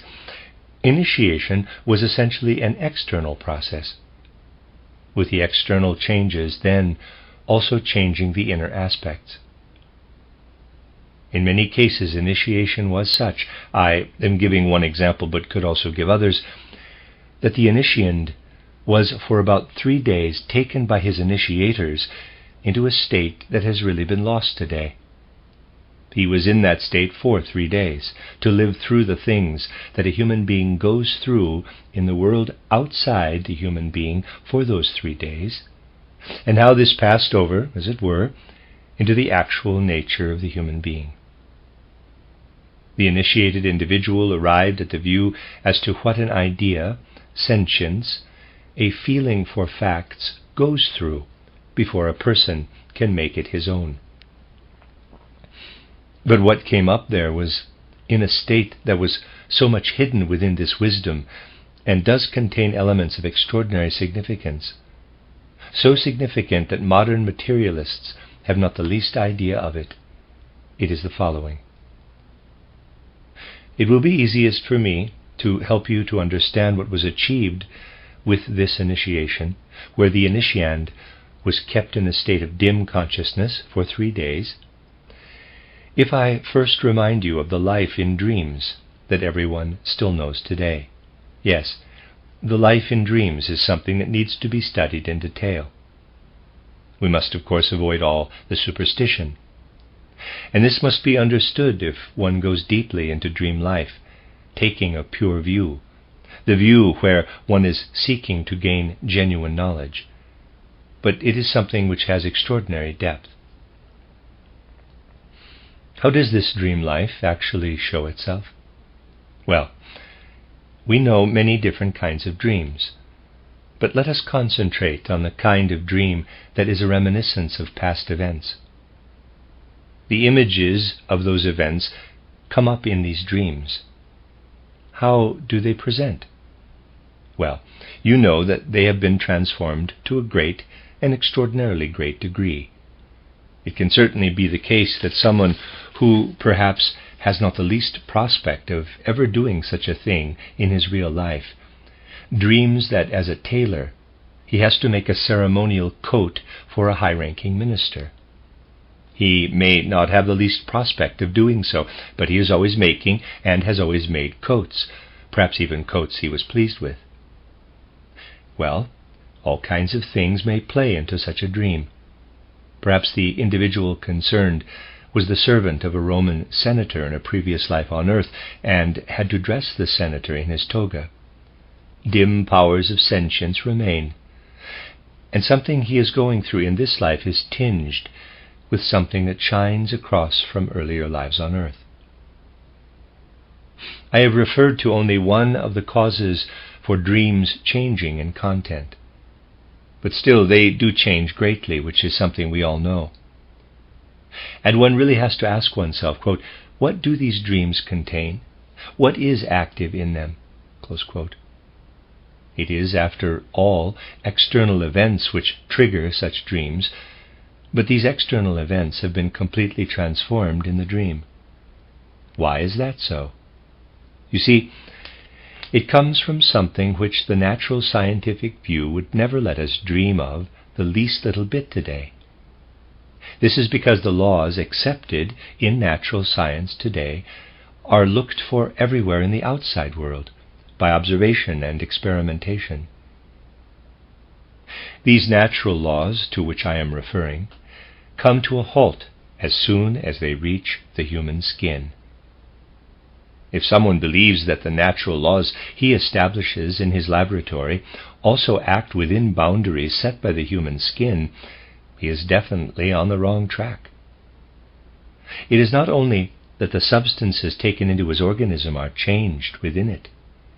The actual movement of the organic laws to which the human being is subject live in the dream. The dream is closer to us than the abstract thinking we do during the day. The dream contains the manner in which the external substances behave inside the human being, taking the form of laws. And how does the dream present? As a protest against the reality framed as the laws of nature. From going to sleep until you wake up, you live in the world of which scientists say that everything in the world goes according to these laws. The moment when you pierce through your dream into the spiritual world just the tiniest bit, a small spider's web, I'd say, your dream experience shows itself to be a protest against the laws of nature. The dream cannot proceed the way events proceeded in the outside world. Otherwise, you would be very close to waking up. The dream that arises from actual sleep is a protest, the way it hangs together against the laws of nature, for it comes closer to the human being. Present-day materialistically minded people make interesting discoveries in this respect. An interesting book published years ago can really only be said to be truly characteristic of the mental constitution, particularly of modern people who think in a scientific way. In his title Die Magie als experimentelle Naturwissenschaft, Magic as Experimental Natural Science, by a man called Staudenmeier. Some of you will know the book. The man also wanted to find out if there really is anything to the spiritual world. As to anthroposophy, he confessed that he had only read the writings of its opponents. People are hesitant to set about it because they find it difficult to get a grip on anthroposophy. It is particularly if they are part of the scientific structure of today that they do not easily find their way into anthroposophy. He started by making experiments to find out about the world of the spirits, rather like spiritualism. He reduced his conscious awareness, made himself fuddled, until he entered into a medium-like state. He then did automatic writing, but he was surprised to find that it was a lot of nonsense, and none of it agreed with what he otherwise knew to be real. It would not fit. Above all, it was odd that the automatic writing said the spirits spoke to him, for he knew very well that it was not possible for spirits to speak to him. Moreover, those non-spirits told the most terrible lies. Indeed, he grew quite, I don't want to speak badly of him, medial, completely losing his way in the whole business. A friend suggested that he let it be and live a sensible life, go hunting, for instance. So he went hunting for magpies. Lo and behold, the things he had stirred up in himself continued even into his hunting. He could not get rid of them. When he looked up into a tree, he would see not a magpie, but a frightful dragon with terrible claws, which looked at him with fearsome eyes, absolutely horrible. And such stuff was everywhere. He then lived in a continuous inner battle, seeking to find his way back to being a normal human being. I am telling you this because this is experimental evidence that everywhere, the moment one is not merely in a waking dream, but using machinations that take one to the situation where the inner human being also has its say, you do immediately get the protest against the external natural order, which is, of course, felt to be a lie. If you are used to seeing someone who is your friend always as a reasonably decent individual, and then when you are in this state you find that he is all the time sticking out his tongue at you, thumbing his nose at you and grinning at you, you'll say, quote, "The spiritual world is telling lies," close quote. what is really acting like the dream in such a case. Now, the correct element in this is that in every case where a human being comes to the spiritual world, of which he is part, with everything that is inside his skin, he enters into an existence that will protest against the natural order. No wonder that all kinds of elemental spirits turn up in all those falsehoods when the case is undeveloped and one cannot judge the situation. But you always get protest against the natural order when you come to the spiritual, as even ordinary dreams do show. People should really say to themselves, quote, I am entering into a very different order there, and though it only comes in the fleeting form of a dream, it does come as a protest against the best of natural laws which one can outwardly establish in laboratory and experiment, close quote. But you see, this is the first step toward the spiritual world. At this first stage one meets the protest against the laws of nature. The laws of nature lose their majesty, I would say, as soon as one enters into the inner nature of man. Going through those 3 days, the old initiates came to understand that there is not just a natural order, but within and behind it there is a spiritual order. Someone who gets acquainted with initiation in this way can enter into these things even today, using present-day means, can go through the experiences of the 3 days, when coming to experience for the first time what is really a dreadful torment for the soul. For there the human being is indeed entering into a world where all natural laws collapse, where dreams are ever-changing, where situations keep changing, even where reminiscences of ordinary life are concerned, for the laws of nature do no longer apply. If the laws of nature are everything to you, you will to begin with face nothingness, the void. It is particularly painful, deeply painful and tragic for modern human beings to go through this initiation and be sentient of entering a region of existence where this protest against the laws of nature is uttered. One feels that everything one has had before in the intellect, which was, of course, based on the laws of nature, this intellectualistic soul quality is drowning. One's soul can no longer breathe, because one has got too much used to the natural order. Finally, one sees that a different world is coming in from a completely different side of the world. This lives not in a natural but in a spiritual order. And from the depths of human conscience, one is sentient of a moral world order which is present throughout, in and welling through that natural world order. One learns to say to oneself, quote, here is the natural order, my senses perceive it, and natural science establishes its laws. When I leave this natural order, I enter into a world that protests against it. As I become aware of this protest against the natural order, the moral world order pours in all around like a new light-filled water of life, so that one may breathe again. This moral world order ultimately opens out and becomes spiritual world order. Close quote. That was the great insight that the initiates of earlier times had. They saw the real moral world order project into the physically real world order. In between, they experienced the protest against the physical world order. A faint last glimmer of this is experienced in the 3-day event of which I spoke. Anything we live through in the outside world, be it our sensations, be it our actions, needs 3 or 4 days to be imprinted in our organism. But when it has been imprinted, it is not in the form in which we experienced it outwardly.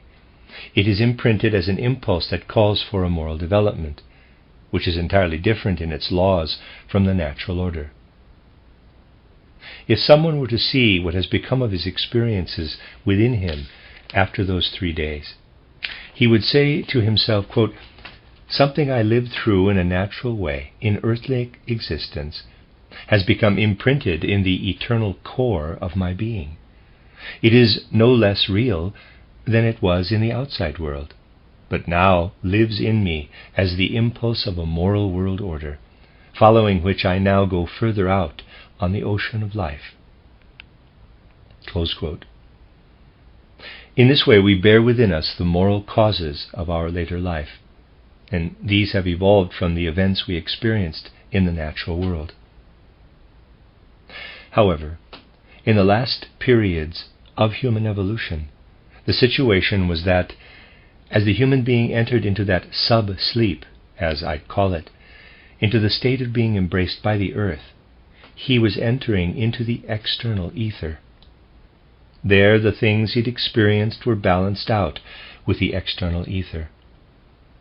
Morally, human beings were placed into the moral world order not only with regard to their inner orientation, but they were placed in the morality of the cosmos in that sub-sleep, being embraced by the earth. This was lost to humanity when this deep sleep was eliminated from human states of conscious awareness, so that only that faint echo remained in the 3-day experience which I described for you. Humanity would have been gradually cast out from the self-understood moral world order, as it were, if there had not been another event in the course of Earth evolution. It was an event in world history when the Christ Spirit went through the process that individual initiates had gone through in earlier times, so that they might tell people what had been experienced in the 3 days. The Christ Spirit, having descended from spiritual worlds into the body of Jesus of Nazareth, and as a God living an actual human life, went through this in a unique event on earth. He went through the process that had been gone through in those 3 days, doing so for the whole of humanity.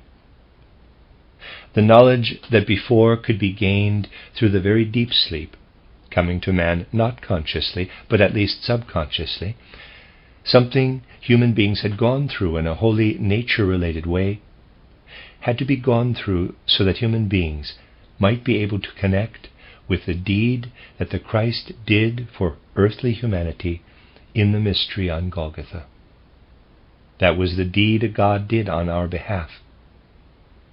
Man had taken a sudden step in the evolution of the conscious mind, and because of this he had to live in a moral way, and with regard to Christ Jesus, through something that he had earlier experienced by nature. The coming of the mystery on Golgotha thus relates to the whole meaning of Earth evolution, because it did so with the meaning of the evolution of the human mind. We can only understand what was really meant to happen with the mystery on Golgotha if we look back on something that had once happened naturally and now has to happen in a moral sense. However, the modern mind, moving between waking, sleeping, and dreaming, has not yet gained its inner harmony in this particular respect. For what has been going through this modern mind since it developed its own form, more and more so as time went on, especially from the 15th century onward, a one-sided way of looking at the natural order. Yes, that is what people believe in, and they also think they understand this natural order. They call everything within this natural order real existence. But they do not want to go any further. They do not want to penetrate to that power of human insight which leads to the spiritual. Because of this, it came to be accepted in more recent times to speak of the moral world order as of something which now does also come in from somewhere or other. People forget honesty, however. For when you actually look at the natural order, the way people got used to doing more and more, one could not really say that it had any reality. All one could do, I'd say, was to help oneself through the situation in a somewhat dishonest way, by saying, quote, "On the one hand there is knowledge, and on the other hand there is belief. Knowledge cannot be belief, and belief cannot be knowledge, and the moral world order relates to belief." Close quote. that is a convenient formula, which has been commonly accepted by many in recent times. This distinction between belief and knowledge is actually considered to be truly Christian. It was not all that long ago, relatively speaking, 5 or 6 centuries ago, that the distinction certainly was not made in this way, quite definitely not by the early Christians. Today it still is not Catholic dogma, but Catholic usage, to distinguish between belief and knowledge in this way. People just do not know how to relate to natural order and moral and spiritual order, because they do not know the transition. They do not understand even how a dream takes one out of the natural order in a protest against it, a dream which in a sense is the great preparer.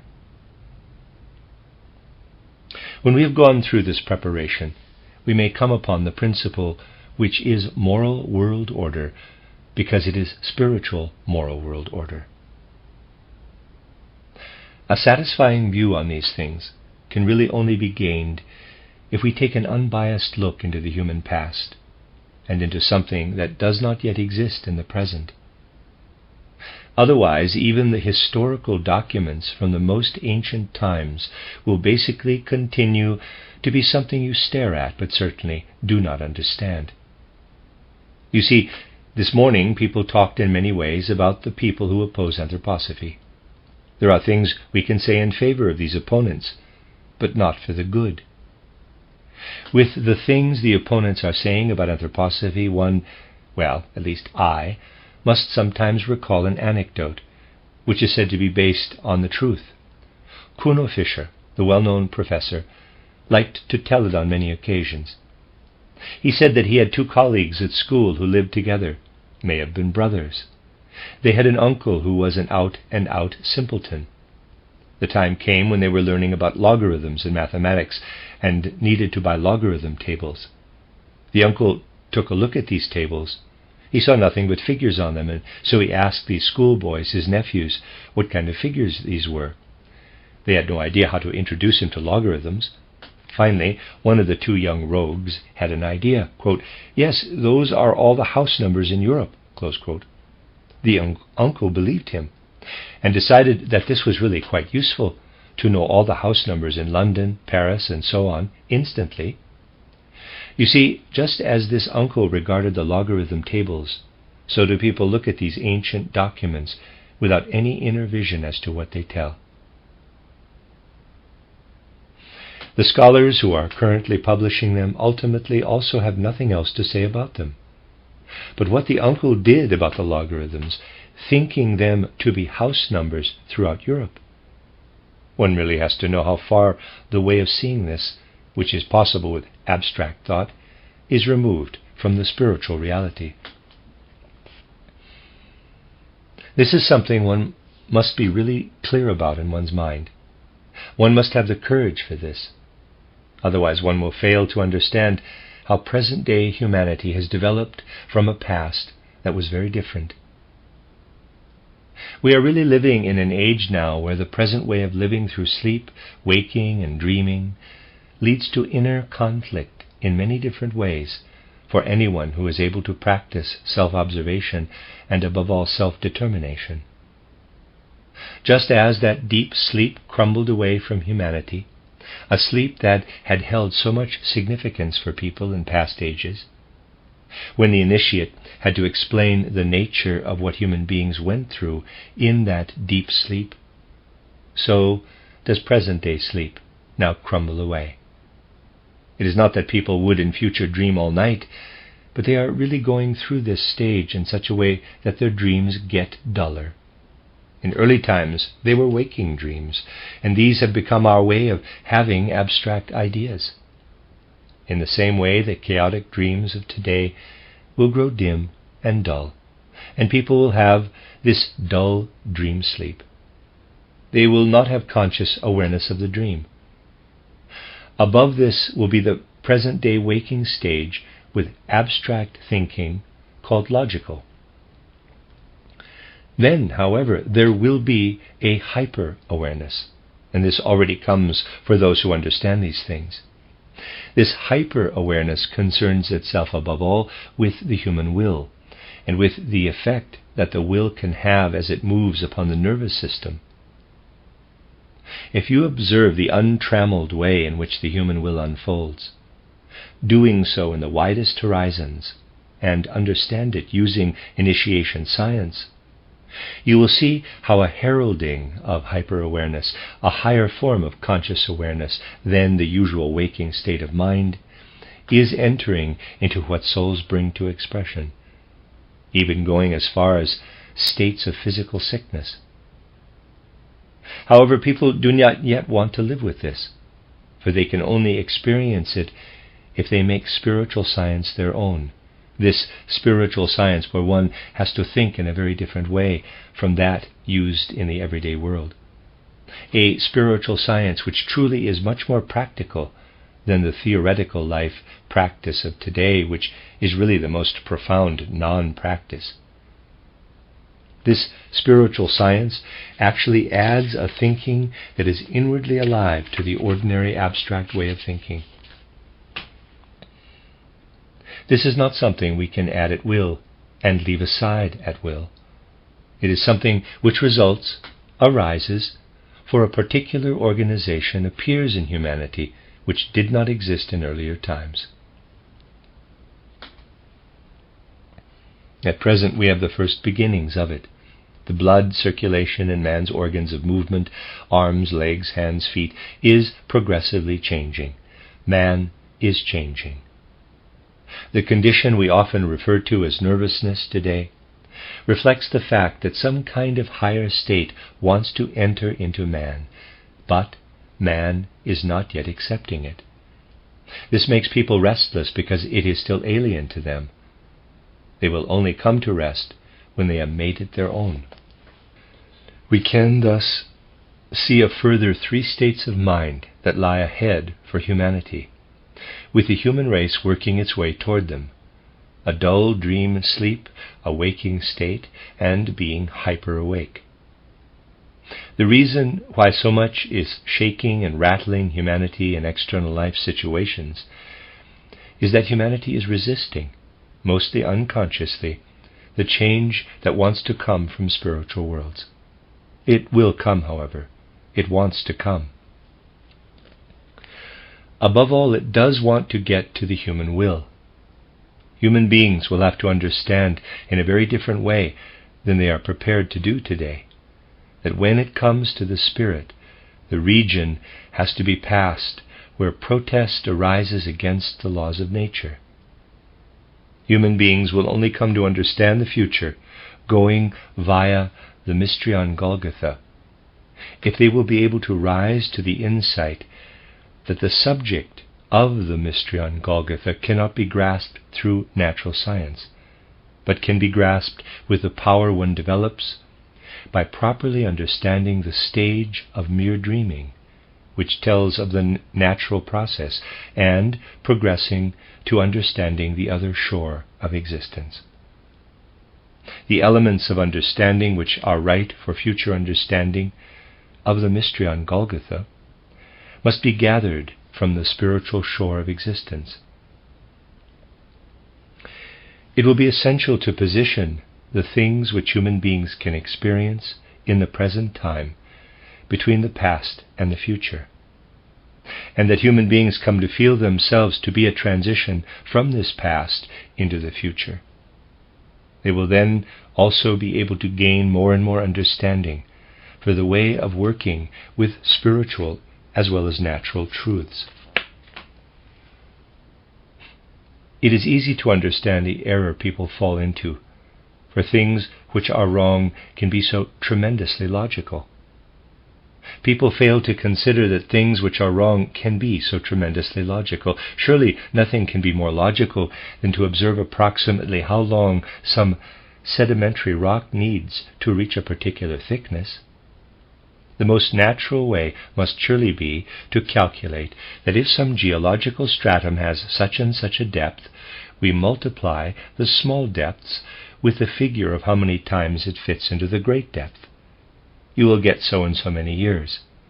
A geological period was 20 million years, 200 million years, Silurian, Devonian, or any other. Ah, the calculation is brilliantly correct. Nothing to be said against it. Yet, what we think is logical does actually deceive us in this case.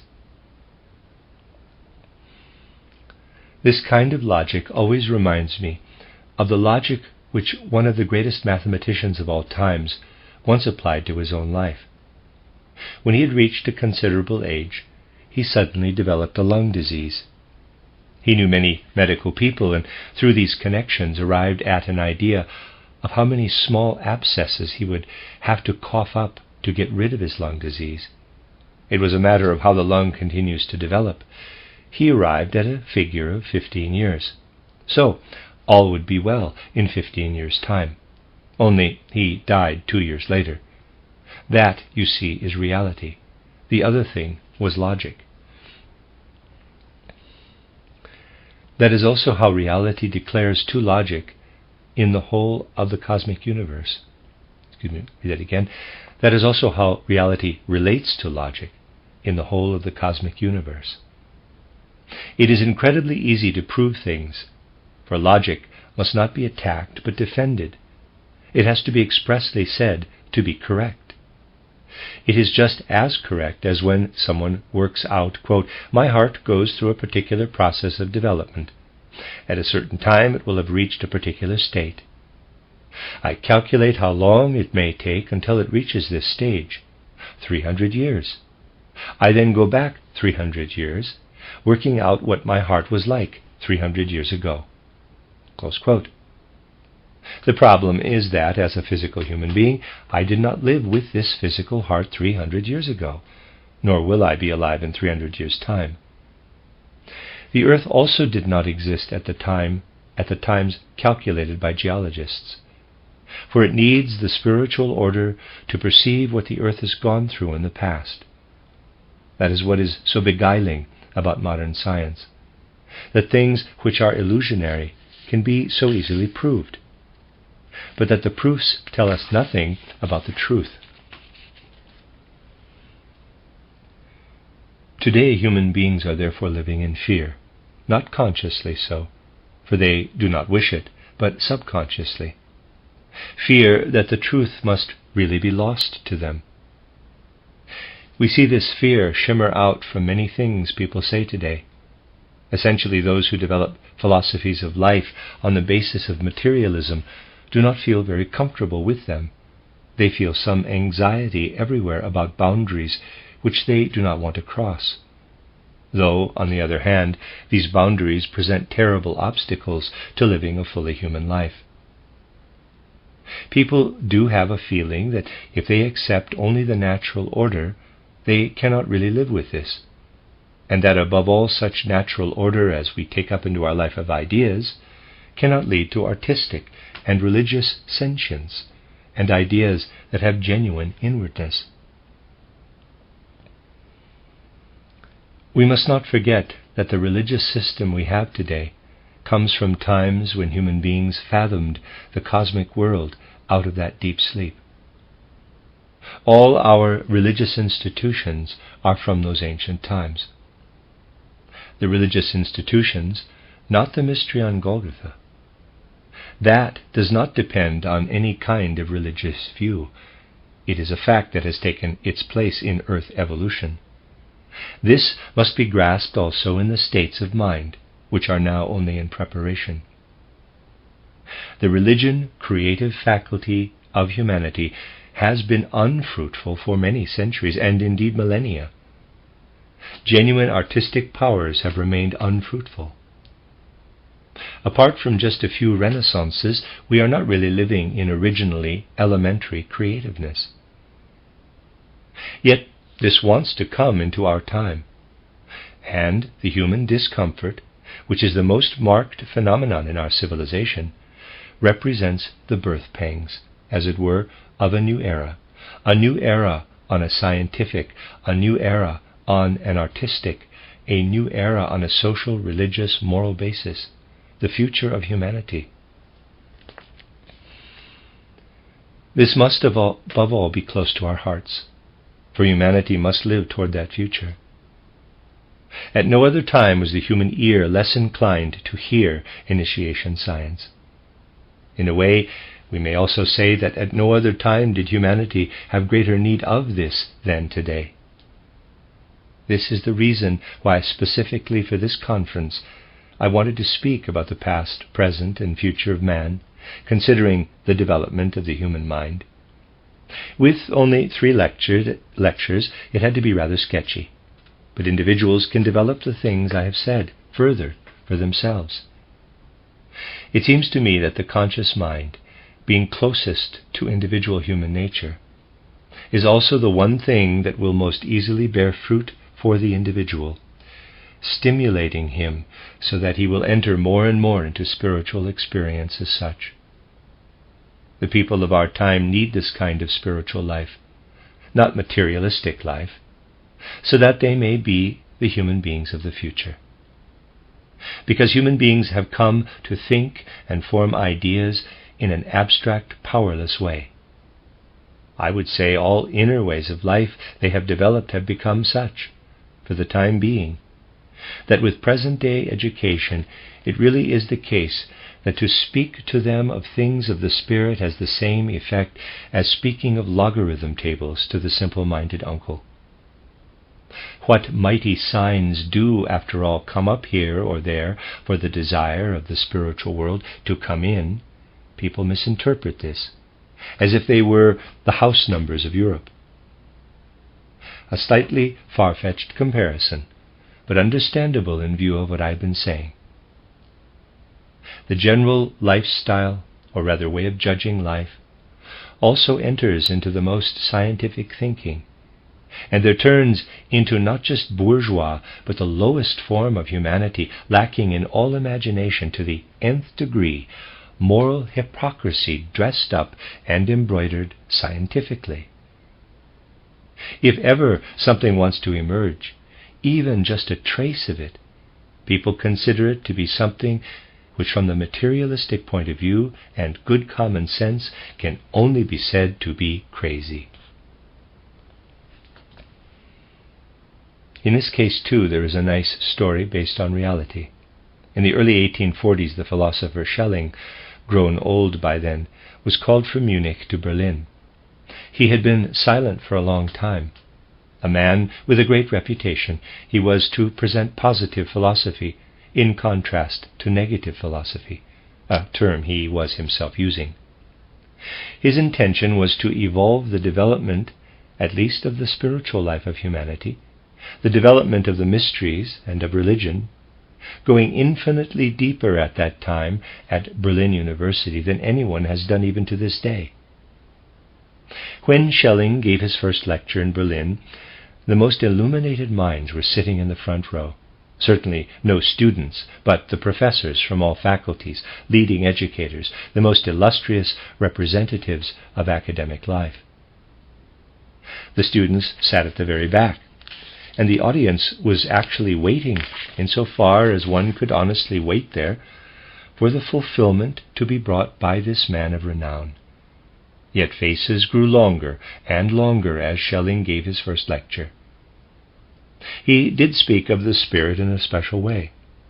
He spoke of the spirit at a time when the age of materialism was coming to its peak, was just about to be in full flower. He spoke of the spirit. Faces grew longer and longer, and people did not know what he was aiming at. They simply did not know this. The philosopher Trendelenburg, later to be famous, was sitting in those front rows. He said that he thought he had understood a very little of this philosophy, but not the rest. But he was not sure if he had really understood this very little. Now, you see, one day one of the people who had heard the lecture met someone else who had also been present. People, including these two, had been cudgeling their brains for days, saying, quote, "Why was Schelling called to Berlin, seeing that no one can understand the things he says?" Close quote. Well, the friend was able to tell the other, for he was able to inform him, that Schelling's daughter had got engaged to the son of the Minister of Education. So now it was possible to understand why Schelling wanted to go to Berlin. Now the matter made sense. Yes, it does indeed seem paradoxical when one is telling such things, but one has to put it like this. For anything that can be grasped with a way of thinking which is characteristic of our time is that far removed, for the time being, from something which as spiritual science truly does not point to the future in an arbitrary way, but because it is an inner human need, because the human race must fall into decadence unless it gains a new spirituality. This new spirituality alone will be able to experience the threefold states of mind which have to be gained in future: subdued dream sleep, the ordinary waking state, and the hyper-awake state. Otherwise, human beings will not be able to experience their humanity in future times on earth. For the Godhead wants to develop this future threefold human being from the present threefold human being, just as it developed the present threefold human being, dreaming, sleeping, waking, from the old human being, who dreamed in images, slept with an aftertaste on waking, and knew deep sleep. Today man has arrived in the age of freedom, as I have often explained it for anthroposophists. He has to decide to use his own free powers of insight to live toward that which the Godhead of the world has determined for him. Then it will be possible not only to think in the present day, but above all have the right sentience concerning the past, present, and future of man. It will then also be possible to have the will for life on earth to be in accord with what the divine and spiritual world order truly should be from the past, through the present, and into the future. This is what I wanted to say. With these words I wish to end my talk, and only wish in conclusion that tomorrow we shall start such a discussion here, that within the Anthroposophical Society it will be evident that there is now a real will to shape this society in such a way that there will be a real lively awareness in this society of what the full human being is meant to be. A full human being who must see himself properly as the human being of the past, the human being of the present, the human being of the future. For these three are also one. And that which man has been in the past, is in the present, and shall be in future, will one day, I would like to say, encompass the whole anthropos before the divine world order. But it will need to be striven for, in that an anthroposophy which is taken up enthusiastically with all one's heart guides us to the true, genuine anthropos, the whole, total human being.